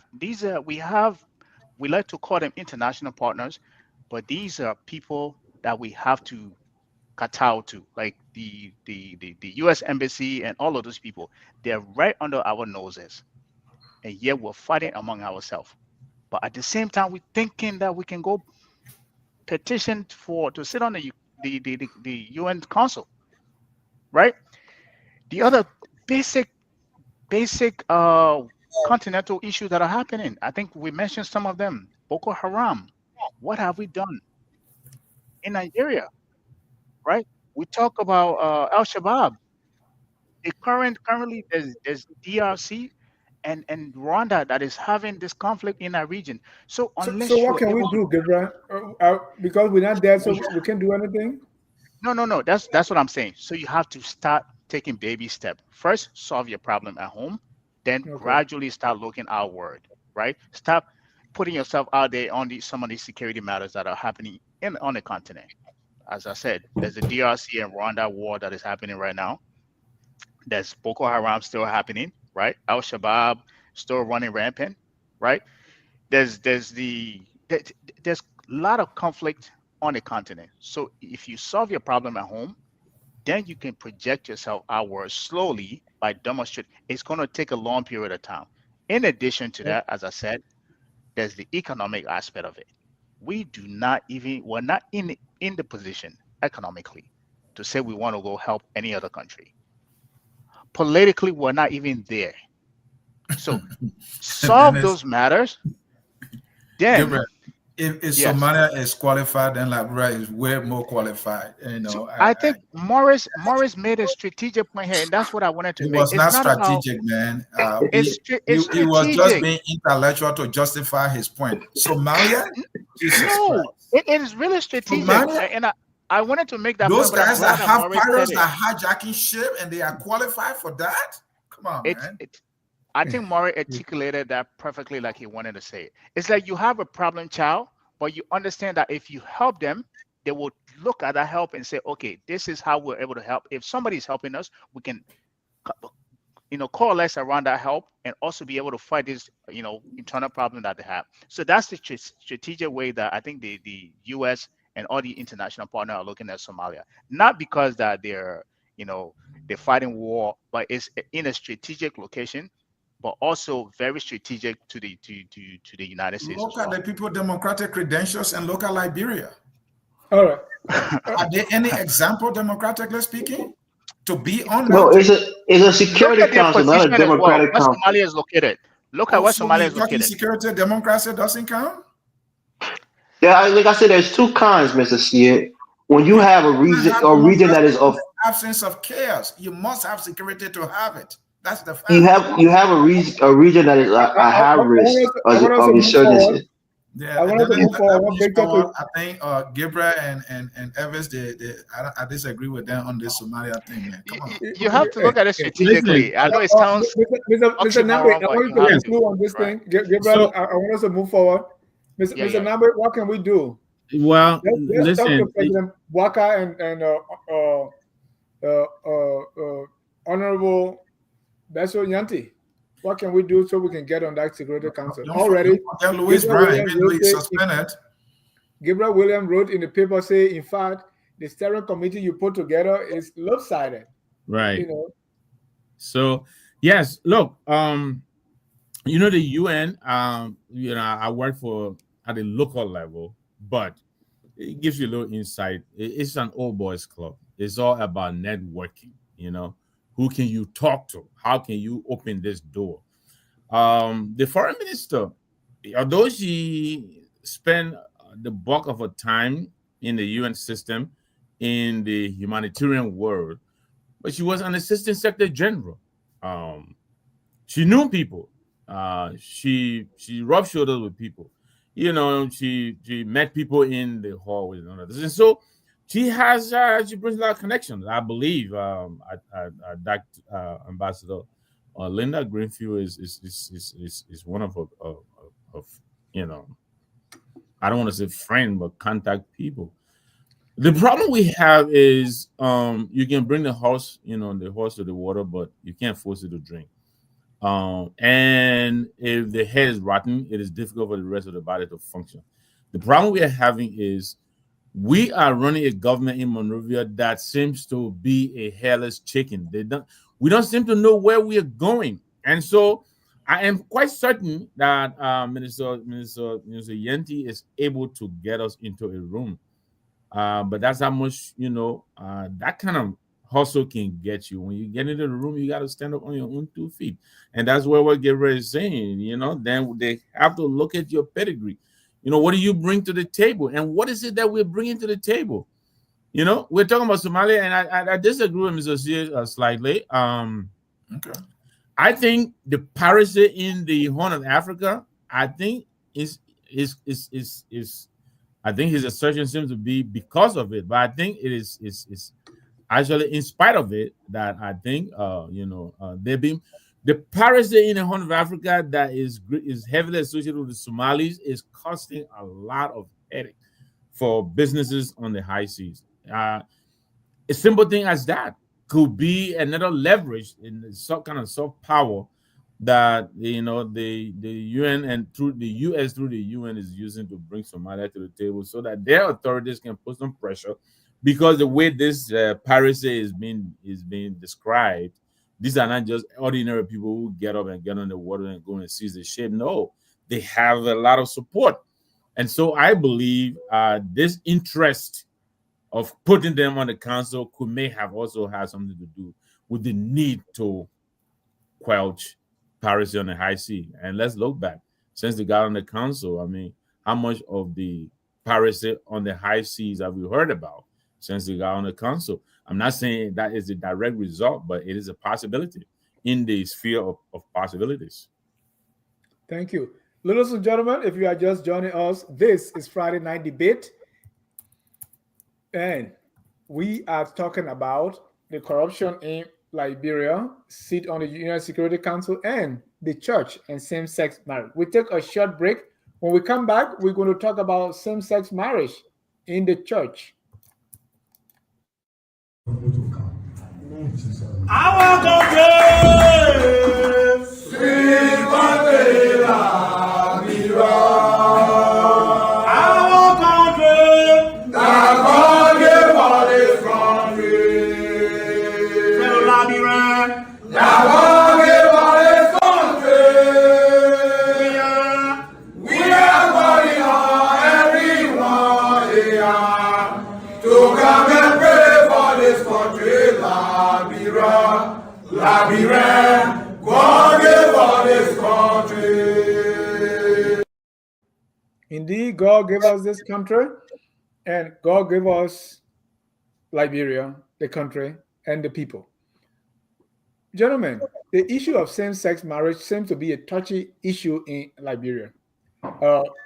if you follow LeBron politics, we can forgive the criminals, the murderers, those who are stealing from us. We tend to kind of little tolerate them. But when it comes to same sex, nobody want to even see.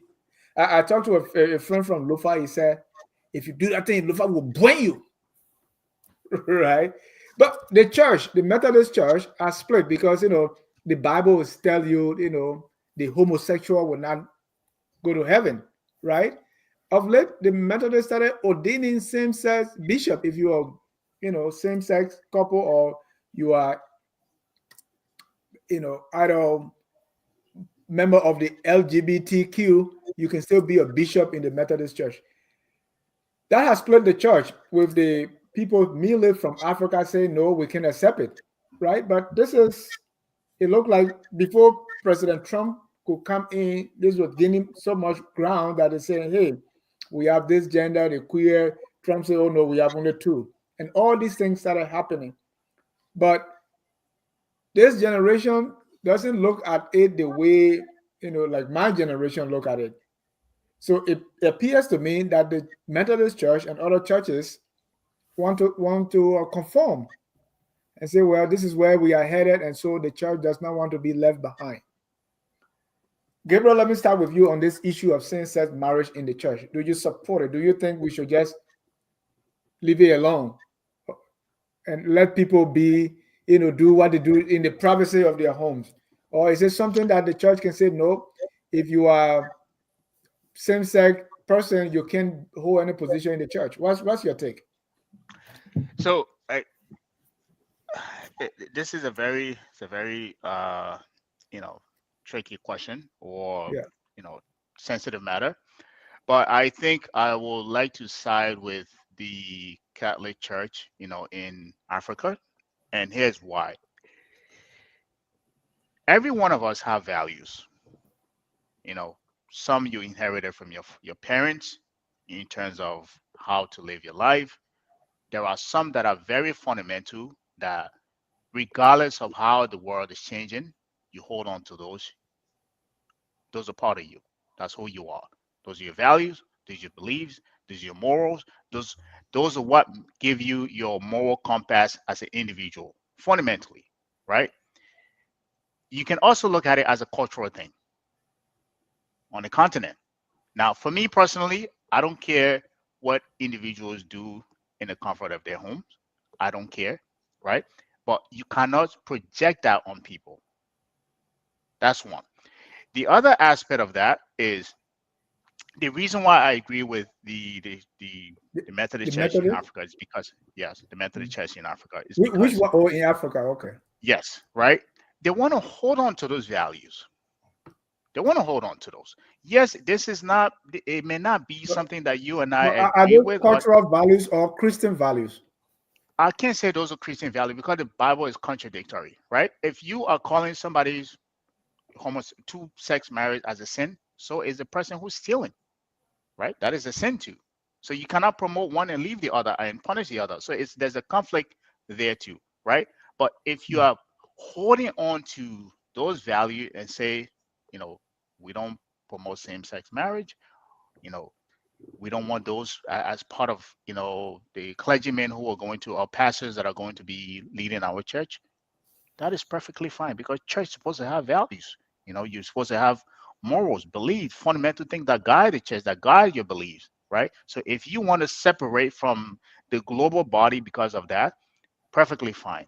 The other aspect to that, there's also the reason why I think the Methodist Church in the States is going the other route is monetary.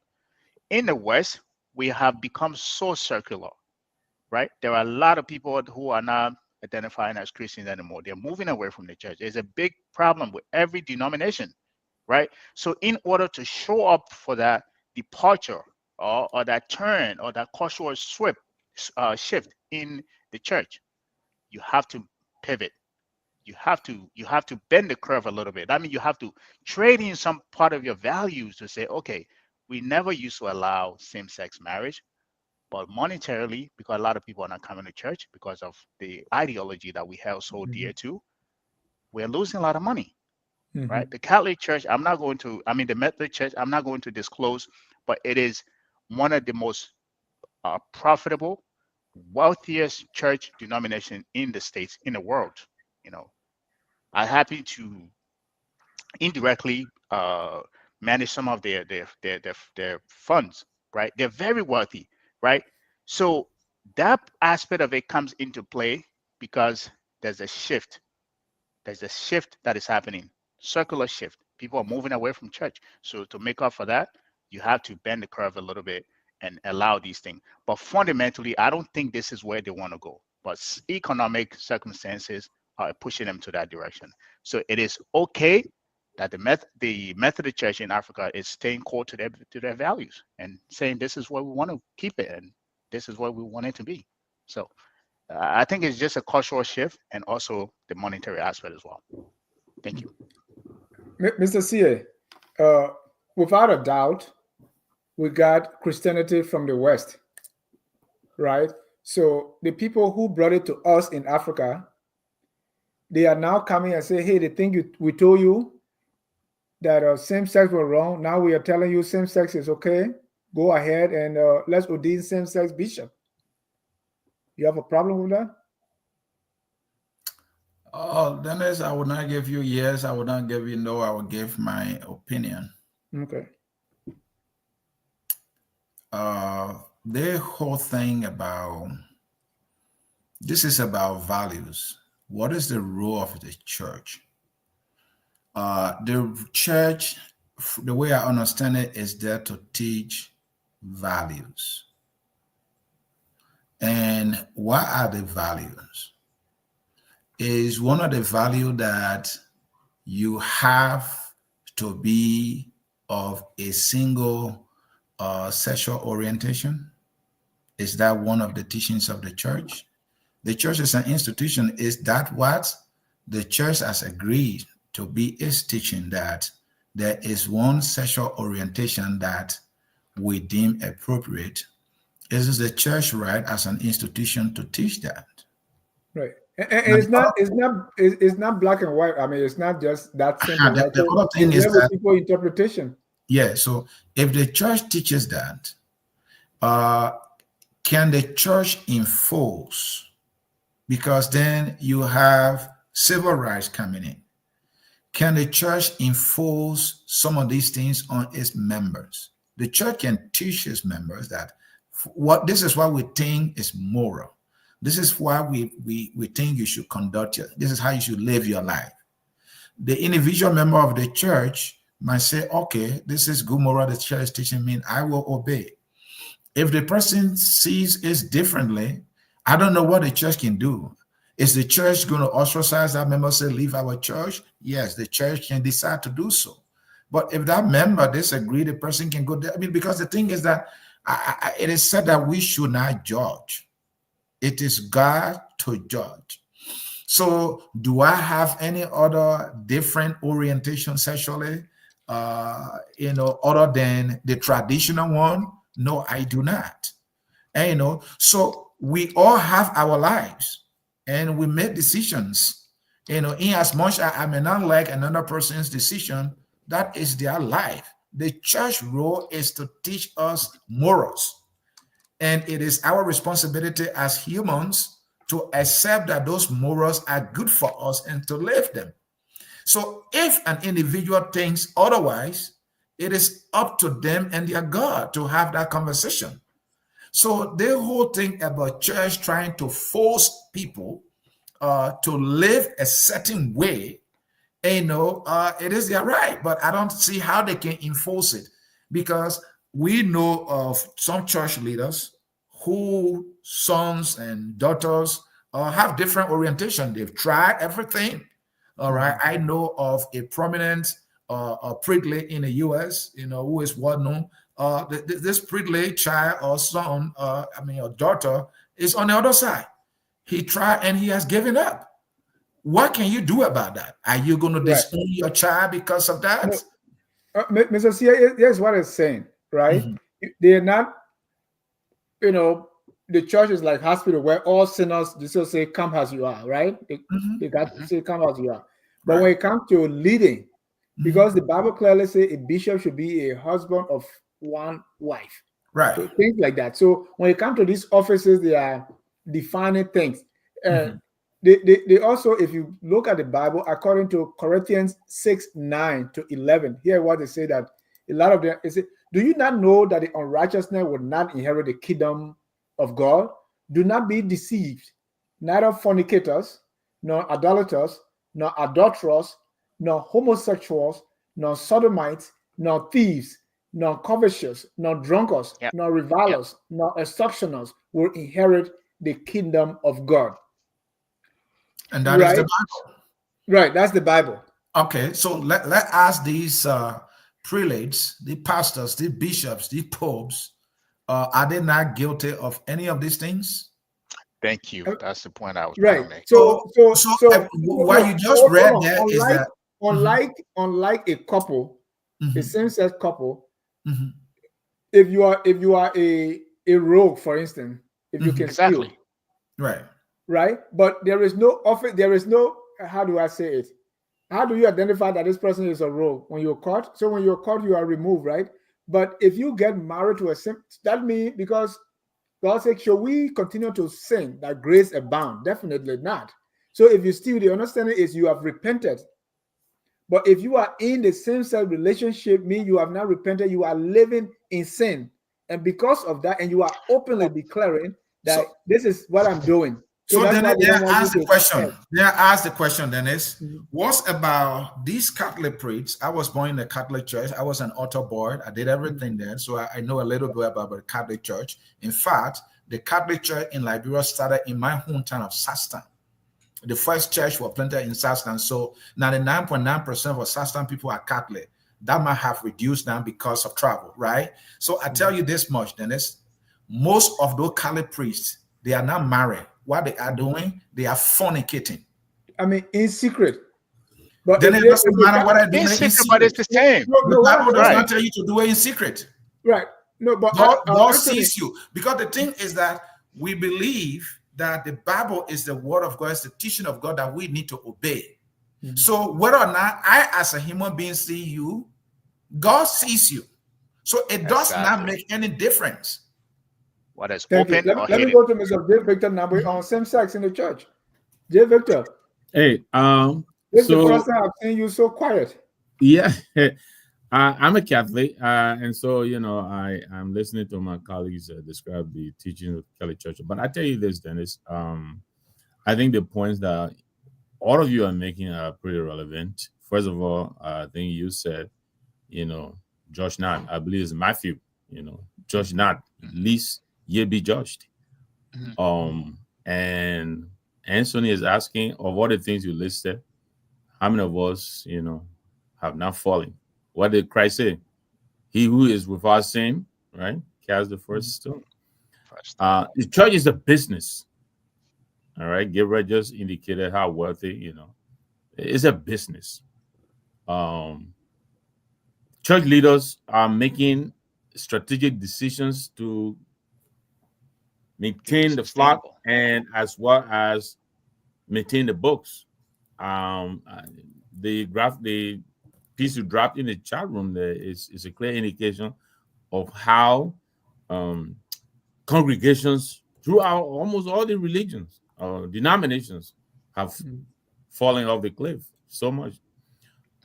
Church leaders have a responsibility to grow their denomination. Now, I'm not saying,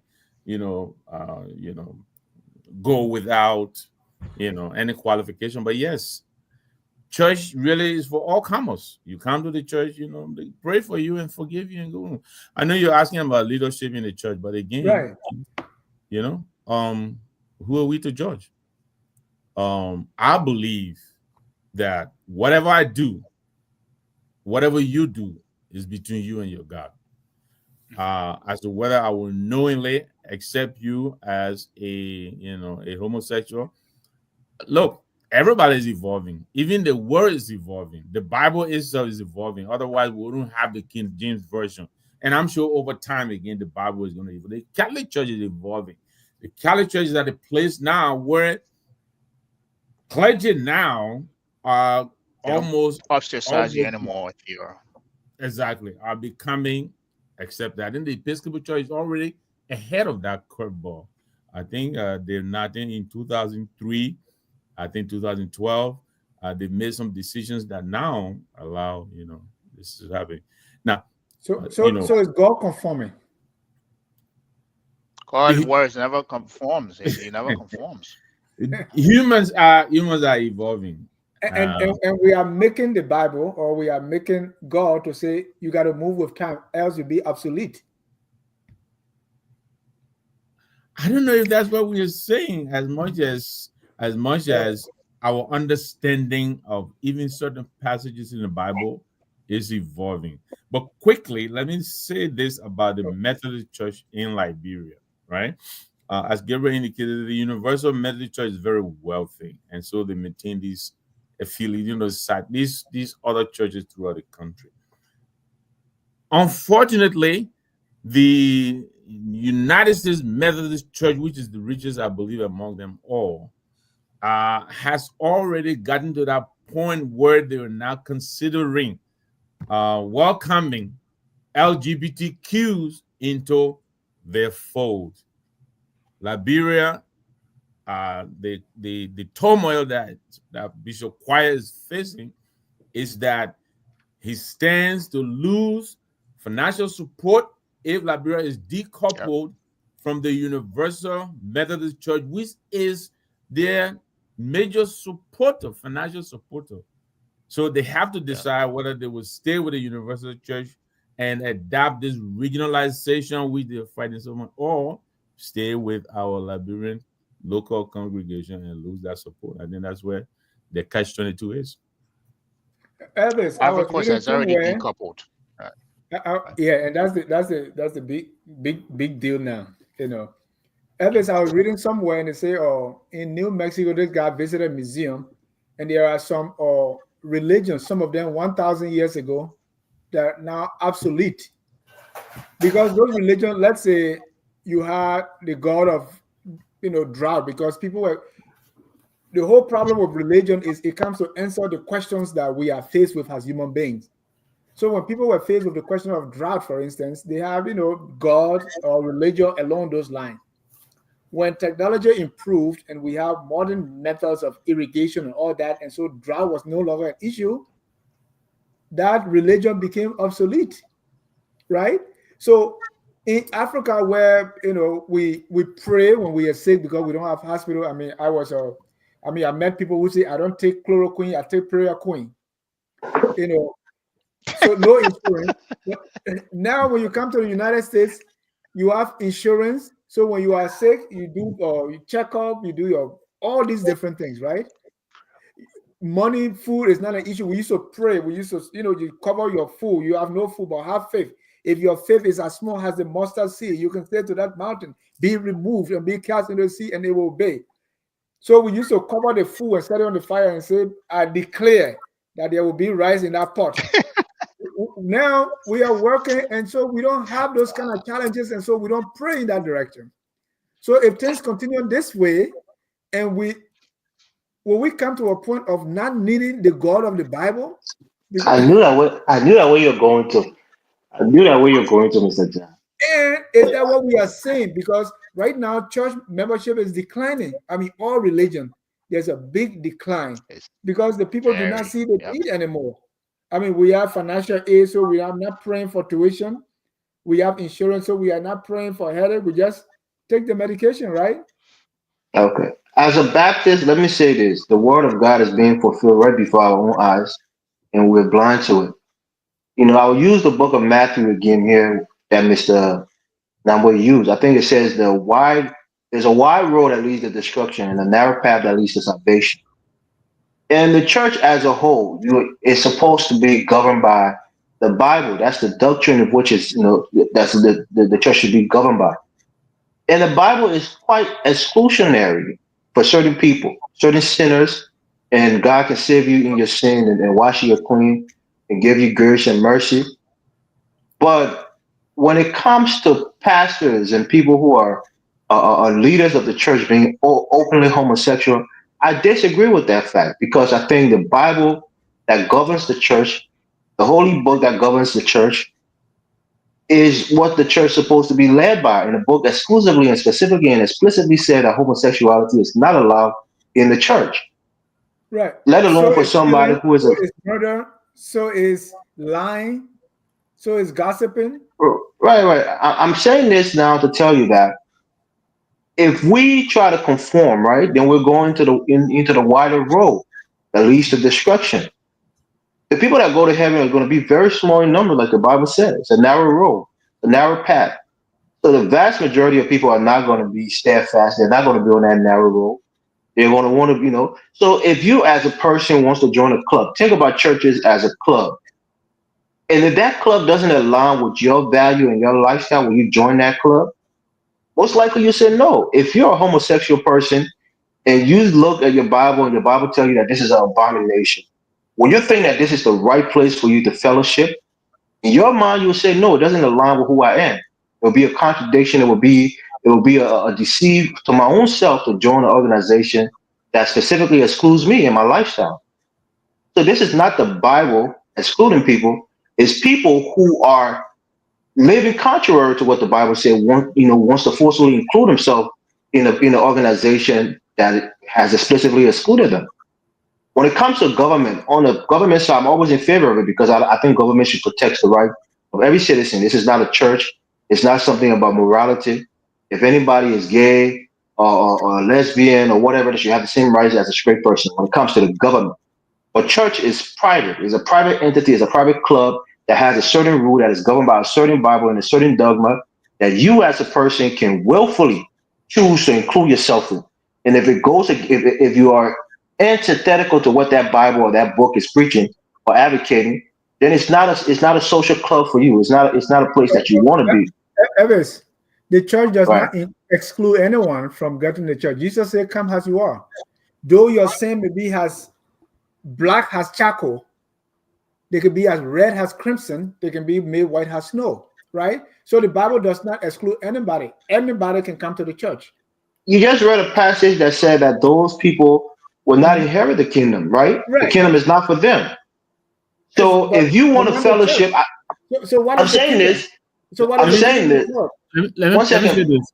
Let me say One this. second, please. One second. Let me Go finish ahead. my thought, please. Go ahead. Please. Sorry, Elvis, go ahead. Homosexuality has been prevalent in the church, even in Africa.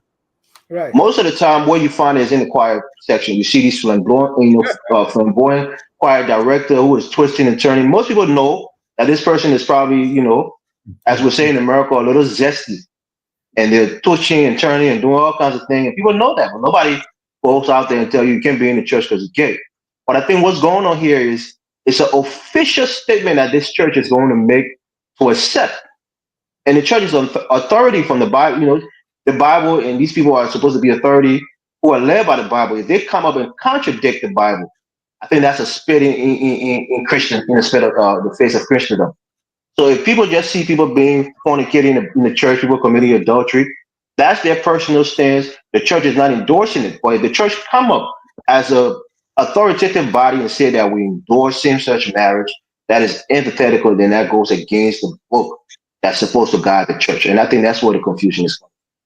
Thank you. And Victor, before you continue, the Bible says This is if you are guilty of the small sin, you are guilty of all. So if you look at somebody's wife, Victor, since you are married and you swallow spit, the Bible says you and the mother are the same. Go ahead, sir. So I understand. I was going to say this, as a student of science, right? And my understanding of science, and as we are understanding things that we didn't understand before, right? There are actually people whose genetic makeup, right, before they even come into this world, may be born into a different gender, but their composition really is of a different gender. The people who were born with male and female parts, these things are not things people do because of desire, because of hedonist desire, they want to have a good time. No, these people were born with these identities. So this is becoming a human rights question. do you discriminate against somebody who's genetically, because of the chromosomal arrangement, who were born into a certain way, not of their own choosing? What do you do with this person? Suppose they want to be a pastor. What do you say about it? Is that an outlier case, or is it something that is happening? No, it is not an It's- outlier. It is becoming actually more prevalent. But I'm saying now, look, homosexuals have been with us forever, from time immemorial. But the initial understanding in most instances was to cast the demons out and all of that. But now people are understanding that some of these occurrences are not by desire. You know, they're based on your makeup, the makeup of your gene, your chromosome, you know. And so now they are becoming more understanding and accepting of the fact that these people are actual humans and they exist, not by choice, but by the same creation that created you and I. How do we discriminate against them? My question. God doesn't conform. His word doesn't change. All of you is, Hold on. what is the fundamental reason for us existing as humans, right? Is this to populate the earth, right? Can two homosexuals, or whether two gays or lesbians, do that? So now, hold on, Victor. So what do you do with them? Because they can do that. Right. No, I'm just saying, and this is. I'm understanding too. So what do you do? It becomes a whole philosophical questions, and we can go deeper in a rabbit hole. Because if you are essence born of you and I as human race existing is to populate the earth, and we're now deviating from that, what do you think is going to happen next? Right now, So that is not to say because if you're not able to do that, we cast you out. But then again, that goes to the fundamental ideology of. Because I wanted to be an engineer, I'm not able to be engineer. So what you do with me? but let me bring in our colors. Let me bring in one color. Look, Tyrone is saying, "Hey guys, don't intellectualize the Bible." Right, the Bible is uncompromising. I agree. Victor Davidson, are you suggesting that God is evolving? No, our understanding of our creation is evolving. Okay. Let me bring in a caller. Let's see. Do you guys notice something since we started the topic of same-sex? Sam Wallow has not commented.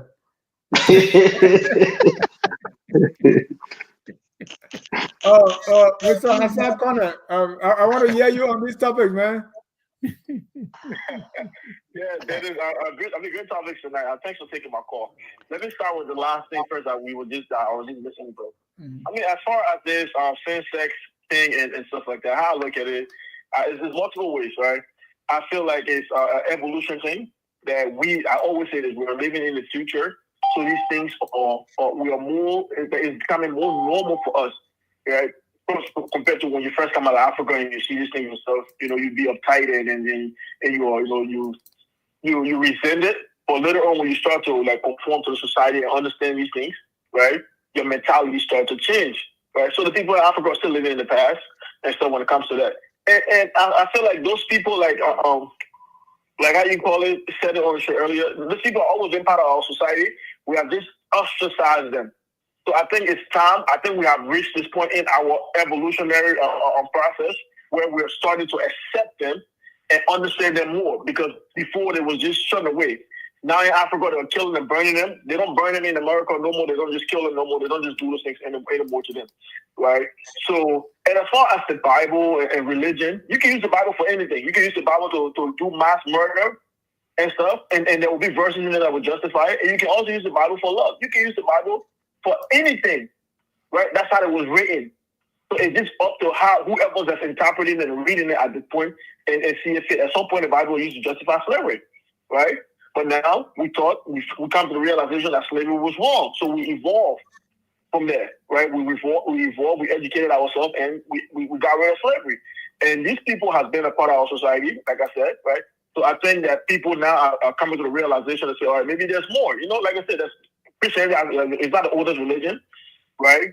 Islam is way fairly younger. There's Hinduism and all those other religions, and even back to the Greek time, there was that was delegated to different guys, like I said. So we understand these things now because we live in a society that's able to how you call it, expose us to all of these things in the past. The people in the village in Africa or the people in Liberia, Burning people don't have access to any of this information. So they're just doing exactly that the way it's been done in the past. And so, and as far as Liberia and Somalia thing, but with the Security Council thing and stuff like that, I mean, Somalia, the Somalia thing is, I listened to Anthony, right? Somalia, they got the piracy thing, they got going, they got all these other negatives, but Somalia is way better off than Liberia. I think we all can agree to that. Right, just by everything they have going, I feel like you're way more organized than what we got going on. Like, look at a guy with a D. They got to talk with the drugs. They put basically, like, I'm not people out around here naked and said drug suspect, and that's a more than Liberia and stuff like that. So yeah, the topics were great tonight, great shows and stuff, and great points with the panelists. Thank you. I was in college, in community college, and my professor said, in this class, these are the books we're going to use. Please don't use the Bible, because you can use the Bible to prove that heaven is up. You can also use the Bible to prove that heaven is down here. So I agree with the caller. You can use the Bible to prove almost anything. Let me bring the next caller here. That's Mr. Thomas Popek. Thomas, Tubman. Go ahead. Thank you, gentlemen. Thank you, Dennis. Thank you, gentlemen. Great topic tonight. Let me touch on the same sex. The last topic. I know. Same sex. Right. This is a very sensitive issue. Dennis, I don't know who quote the Bible and was saying, Christ said you can sing, you can come to the church. Yes, the very Bible says, Christ welcomed everybody into the church. But if you look in Ephesians 4:22, even Colossians 3:9-10, it even makes it specific. I mean, these are things you used to do before, but now you put part of your old personality and conform into the new one. You used to be this. You used to be a criminal. You used to be a homosexual. You used to be whatever life you used to live. You come to the church. You're being taught the Christian principle, and then you put all these former code of conduct away, and then you conform into the new one. So the Bible is not saying that, if you are homosexual, you come to the church and you continue with your homosexual attitude. No, that's not what it's saying. You used to live that kind of life before, but when you come to the church, you welcome. But now you've been taught that this kind of lifestyle, it doesn't conform with the Bible principle. So what you do after being taught, you put this kind of lifestyle away. That's what the Bible is saying. Yeah. So that's my thought on that. That's my thought on that. I like that. And I want to move to the next one. The second topic that has to do with United Nations seat. Right now, I will agree with a lot of you on the panel. Liberia, we're not ready. We got a lot of domestic things to focus on. We got a lot of things back home to focus on. The government need to do better with it and solve the problem. The in-house problem. You gotta take care of stuff at home. Right now, we don't even have a legislation that can even hold together. You have a president that is fighting for absolute power. He have the executive. He can't even that power alone is not enough for him. He want absolute power.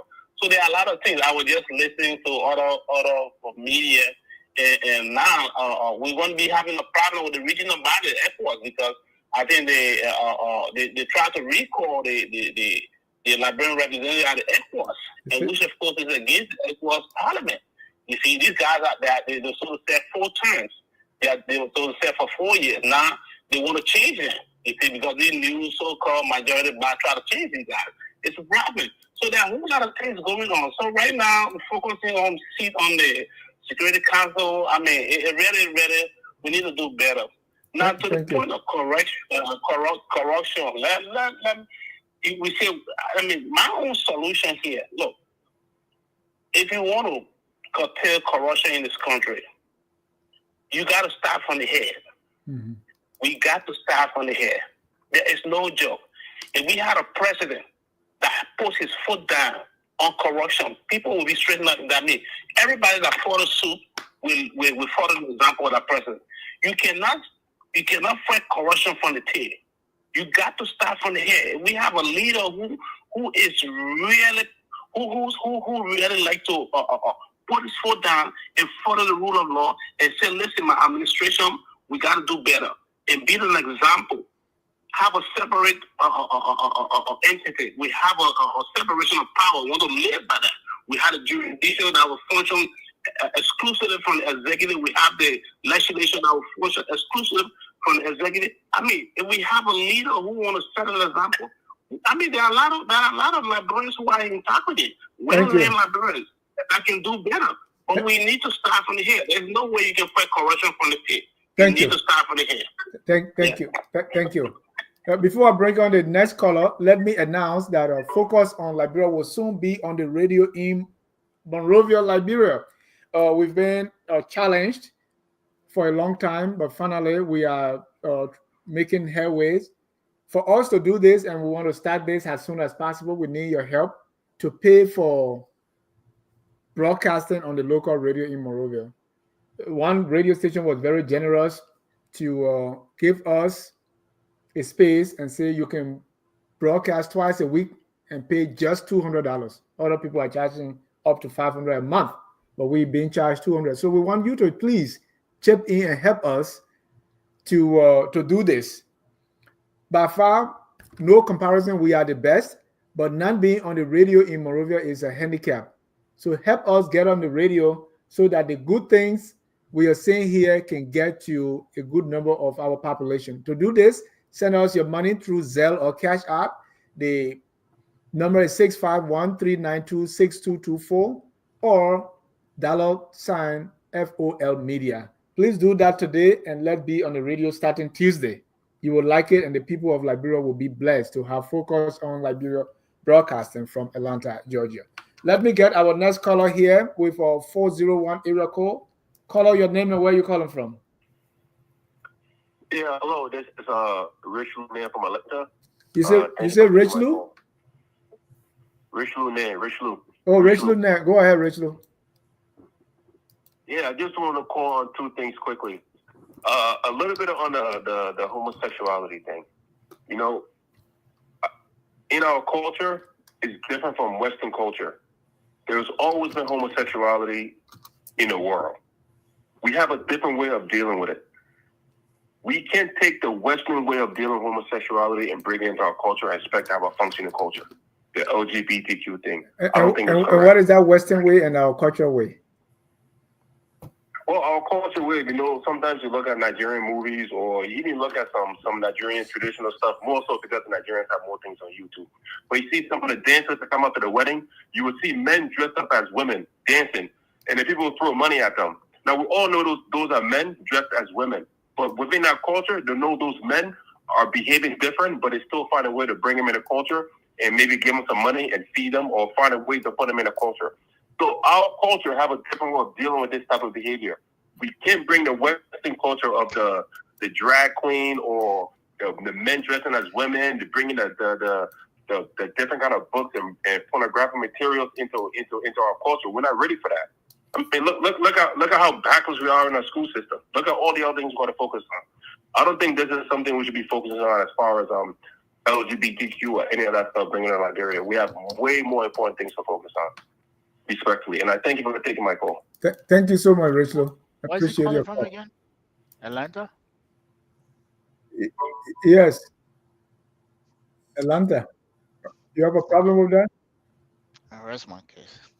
All right. You heard from the callers, Mr. C. Yes. Why you make up the calls? You got a little quiet here. No, Dennis, you know, when I'm on the show, I wait for my time before I can speak. You All know, right. So you have your time. Why do you respond to the caller? We'll soon be closing.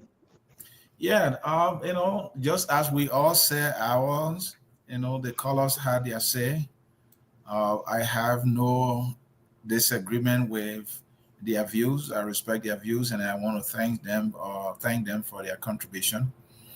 But you know, if I may, I still want to maintain my disagreement that Liberia is a much better country to be qualified for the United Nations, non-permanent seat on the Security Council compared to, say, Somalia. Because even if you look at, do you know these foreign diplomats that Somalia had compared to ours? Maybe they have the people to talk for them. and then that's what I said. We need to find the right people, and we need to have a plan, and they need to be able to advocate better. So maybe that's what we're not doing. But if you look at who we are as a country, our standing, our contribution, to the war, even the funding of the United Nations, OAU and all that, Liberia, even when you're talking about the fight for independence, we're talking about, Pan-Africanism and all that, we have a unique history, that, and even you look about, you were talking about Panama, he talked about Panama, Everett talk about Panama. Yeah, Panama is highly strategic. In fact, the Panamanian flag is the most flown in terms of shipping in Africa, Liberia. So the system the Panama people have is similar to what we have in Liberia. So you look at Africa, Liberian flag is the most flown for ships in Africa. That is a huge contribution that we are making to global trade. So Liberia is uniquely qualified in terms of character, all right, in terms of contribution to the world compared to a troubled child in Somalia that just been causing trouble. We have given better contribution to the world than the people of Somalia for them to be qualified on the Security Council thing. Maybe the thing is political more than it actually is. Yeah, thank you, and you made that point sufficiently. Let me introduce here that every Tuesday, watch our Abby Tyler Healthy Living at 7 p.m. That's Abby Tyler's Healthy Living. That's the FOL Health Show. Please watch every Tuesday right here on Focus on Liberia. I also want to announce here that this Sunday is the LSA Hour, the Labrador Study Association Monthly Scholar Series. This Sunday, they're going to be talking about understanding crude history, true material culture. Megan Krucher is a PhD candidate of Nautical Archaeology program in Texas A&M University College of Arts and Sciences. She and Kweku Mita will be our guests this Sunday, right here. Focus on Labrador. That's Sunday, 3 p.m. right here. Our own Jackie Sayer will be hosting. Gentlemen, thank you so much for tonight. At this time, we're going to go around the room for your closing. When we're starting the show, somebody said, all of you who on the show tonight, your country people, you don't know about Valentine, but we are going. So your closing, country people. Let me start with Elvis. All right, thank you, Mr. Jazz. Good to be back on the show. Look, when it comes to the Somali issue, Somalia issue, Somalia went and made a compelling case, I'm sure, that they come from a volatile region in Africa. They've made some strides. They've seen some tangible improvements in the security sector, and they feel like being on the council will, further enhance their chances to maintain and expand that security, over the region. And I think they're well placed on that Security Council. Secondly, when we look at the separation of church and state, the state usually is a secular body and the church is an ecclesiastical body. And as such, they're separate. Anytime it has to do with the secular body, which is not governed by religion, I'm always in favor of everybody having the same rights, regardless of what my personal religious belief would be. But when it comes to ecclesiastical issues where the church will have supremacy and they can dictate in that matter, we go by the Bible. The Bible says clearly, what it says about homosexuality, homosexuals, adulterers, murderers, and all of those things. And you should never deviate from the Bible, which guides us on ecclesiastical issues. So I think it's quite simple. Thank you for having me tonight. I'll just leave it there for. Thank you. Gabriel, you're closing. Again, Dennis, thank you for having me here. I will, hopefully I can be brief with my closing points here.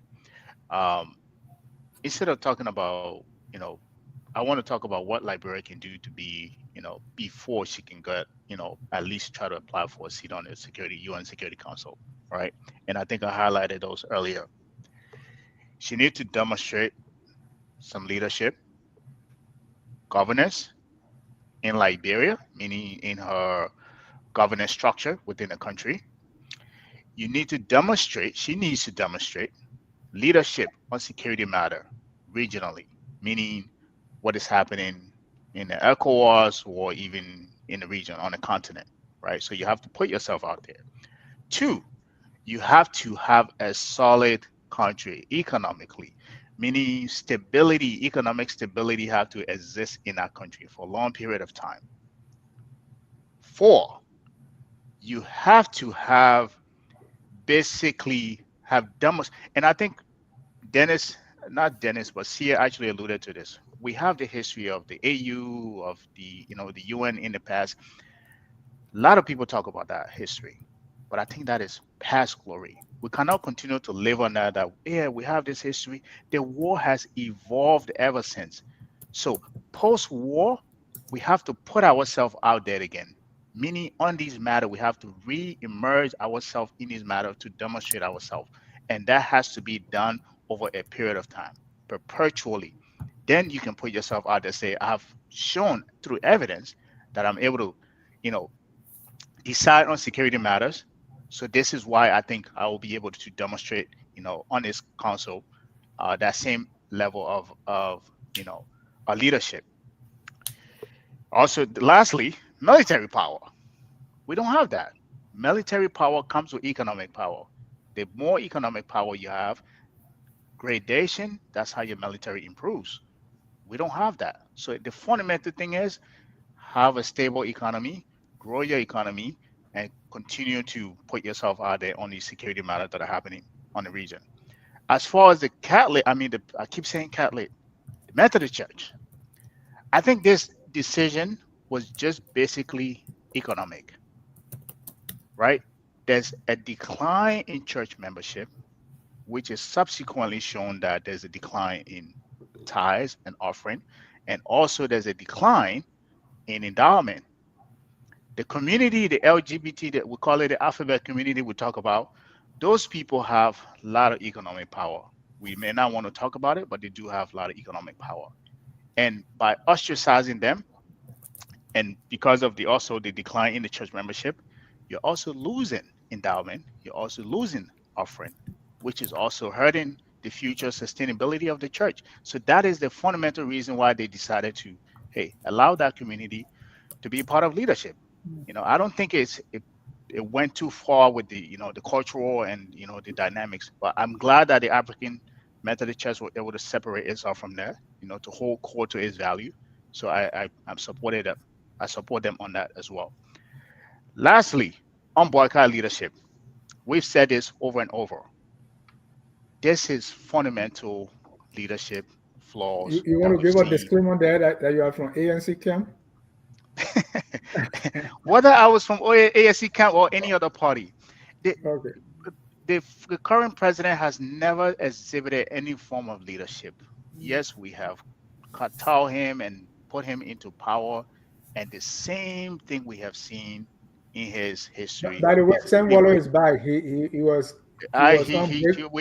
avoided him, right? It is the same. Anyway, let me close on this. It's the same leadership he has exhibited. It's the same leadership status that he's carrying on here. There's nothing, no accountability, he's not taking charge on things where he needs to step in. And this is why we've seen the kind of government we've been seeing so far. I said here before, we want to give this guy a time to set in. Maybe the second year, he will put things in motion, and we will see the leadership that we expect from him. But this is February, and same old ship, same leaking holes. Thank you. Thank you. There's a correction here. He said, Brother Dennis, thank you for checking on me. He said, also the West didn't bring Christianity to Africa. The oldest Bible and monastery is in Ethiopia. So historians check me right there, says came from Ethiopia. Victor, you're closing. Thank you very much. Great show. Thank you guys for making time and hanging And out. hold on, Victor. Anthony, Sam is checking you here. Labra is number one with the flags or the worldwide, not just Africa, but it's in the world when it comes to the that maritime flag. And we didn't know about that money until interim government under President Sawyer. No, then it's actually been ongoing for a long time. I've been No, I that's mean the something I've money. been. That money was secret. Oh, the money aspect, right? Yeah.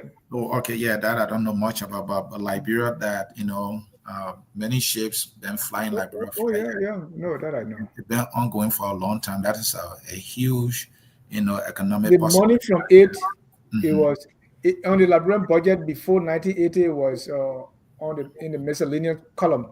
Even Yeah. after 1980. Yeah. The only thing is, I'm not sure we are getting the reward for that. That's the only thing. So The money is being stolen. Yeah. I would like Victor to be last. He's the veteran. He's the. Victor, please complete. You are on the floor. Oh, okay. I want him to be live. He is the political Mr. analyst. Sear, let me you eat your show. Let me eat my show. All right. According to King Dennis. I don't mind. But listen, quickly, thank you all very much. Even talking about the ship registry, that's another avenue for Liberian employment. We run Mr. Wallow. Thanks to God, he found his voice after the same-sex marriage discussion. He's back. I like what he wrote. If these ships are flying our flags, I think we should make some demands on putting some of our people on as crew members on this ship. I don't know. Right. But listen, we started with the fire service, and it's just another shoe, that's dropping again from this government's fight against corruption. We hope that the responsible authorities, will get on this thing and tighten the things up. But what is happening at the civil service should not be. I mean, the fire service should not be happening. One man has his whole family running the place. And then when 600 something gallons of gasoline go missing, are we going to really complain? So I don't know. On the UN Permanent Council seat, all right, there's nothing wrong with it if our priorities at home have been addressed. In the order of our priorities at home right now, the UN Security Council is at the bottom in terms of our priorities. What we need to take care of. You got no light, you got no water, you got no road, you got nothing, and then you want to go do peacekeeping in Iran or Somalia. Why? I don't understand that. What is it really going to do for these pressing conditions right now that are plaguing our people? How is UN Security Council going to reduce the rate on the street in Monrovia? How is it going to reduce gasoline price? How is it going to reduce the price of rice in Monrovia? So, we need to get our priorities straight. Yeah, that's something we can do down the road when all it's taken care of.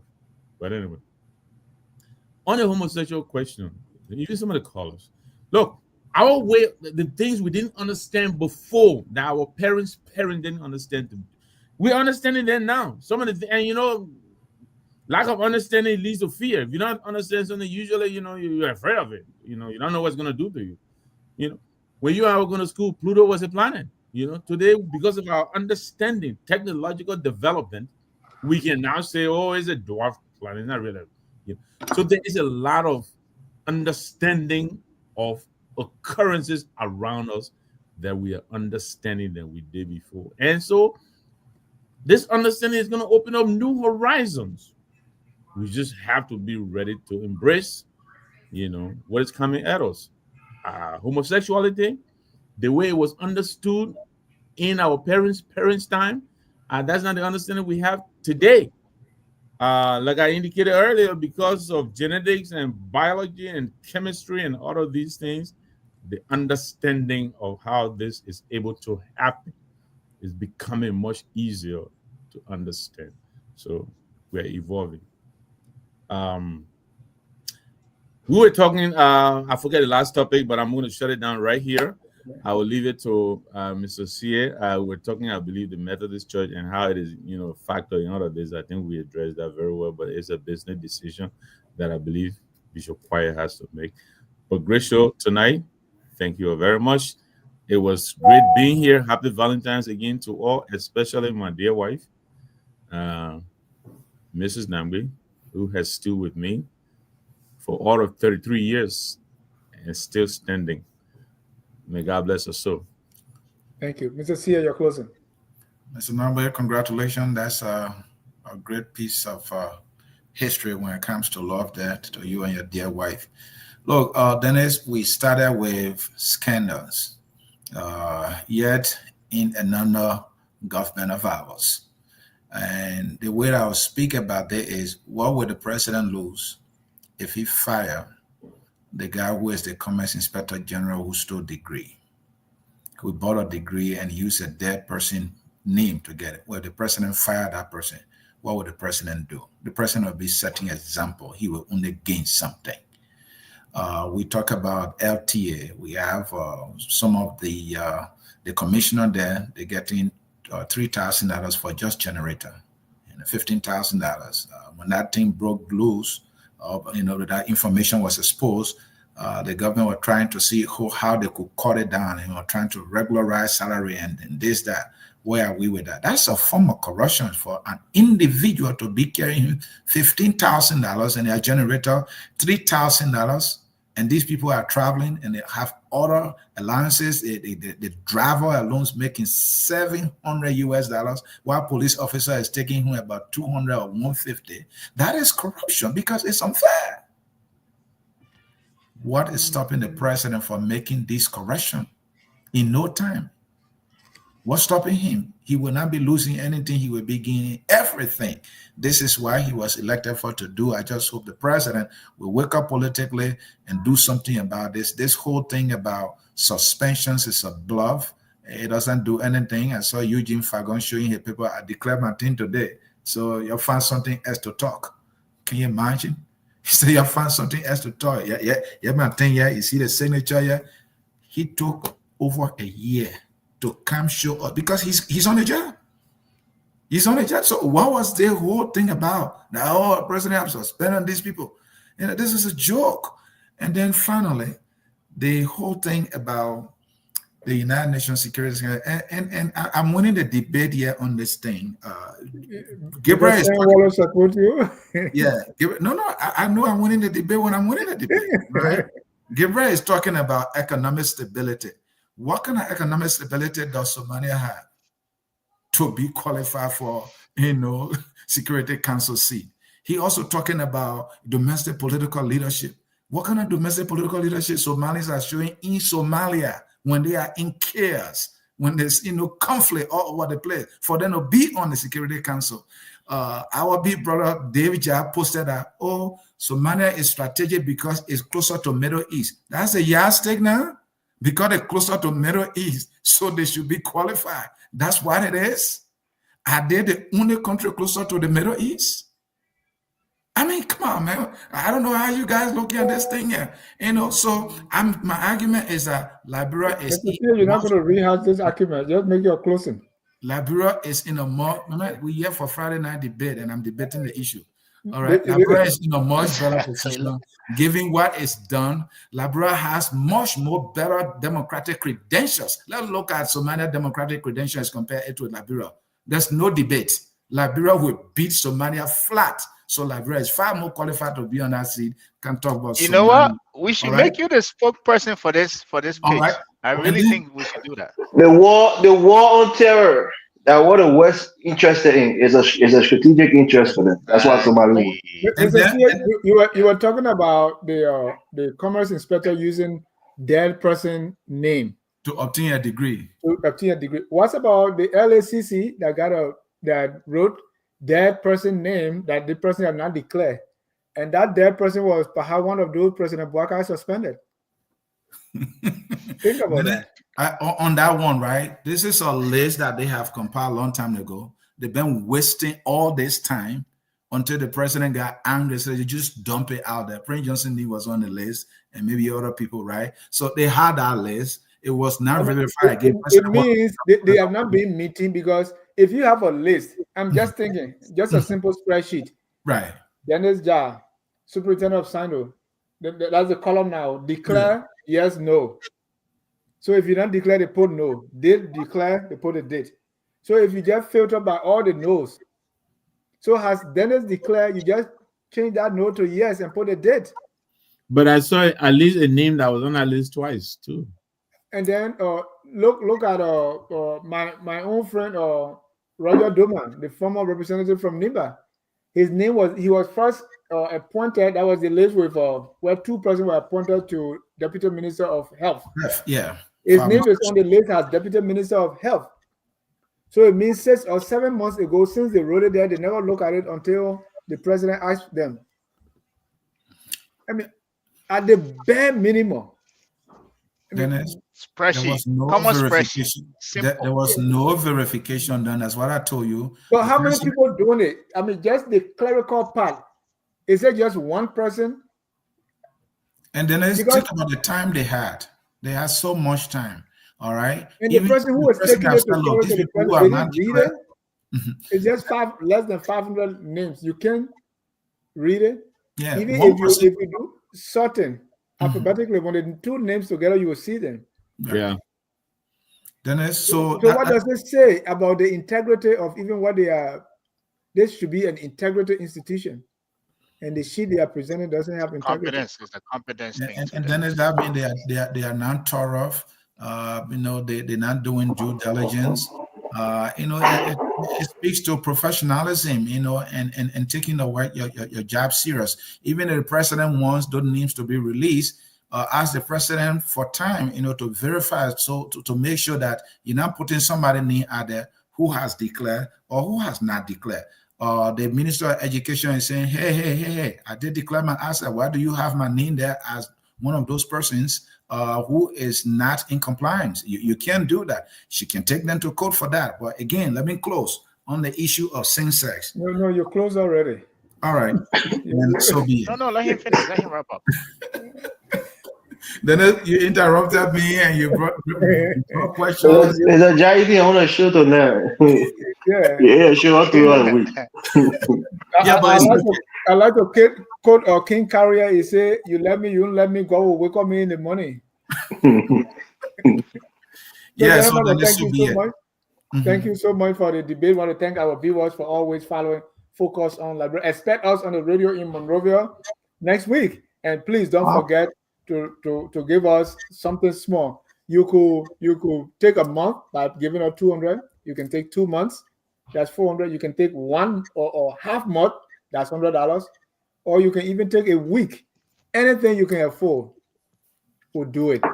Dennis, not to boast or brag, our people, they're funny. Please let them know that we are doing our best at chipping a little bit, because first of all, they will say, "But you're on the show, what you're doing?" Yeah. People on the show are so we're doing our little something. I'll do my own thing. Yeah. So the idiot show, please eat your own show. I know. Until then, man, thank you so much for watching. Join us Saturday. We have Everywhere Marketplace with Gabriel. We want to go through the arrest agenda, just break it down. We are even talking to people in government to come. Let's break down the arrest agenda and sell it to the people, And Vice President Kuhn, when the president has an agenda, Vice President, just go around the country and sell the president's agenda so that people will understand it. That's it. Understand it to sell it, Dennis. Yeah, you understand it. The guy is father from Good Looking, man, where I'm from. In that town, we eat book. So I know, you understand okay. it. Okay. So we're going to be doing that. And then on Sunday, it's on point. Join the unabashed sedition, Mr. Jerome Gilman. I mean, the guy is a genius when it comes to spinning. And you want to watch that. Until then, we are all Liberians. Spin cycle. God bless you. We are Liberians. Liberia is our home. Liberian people.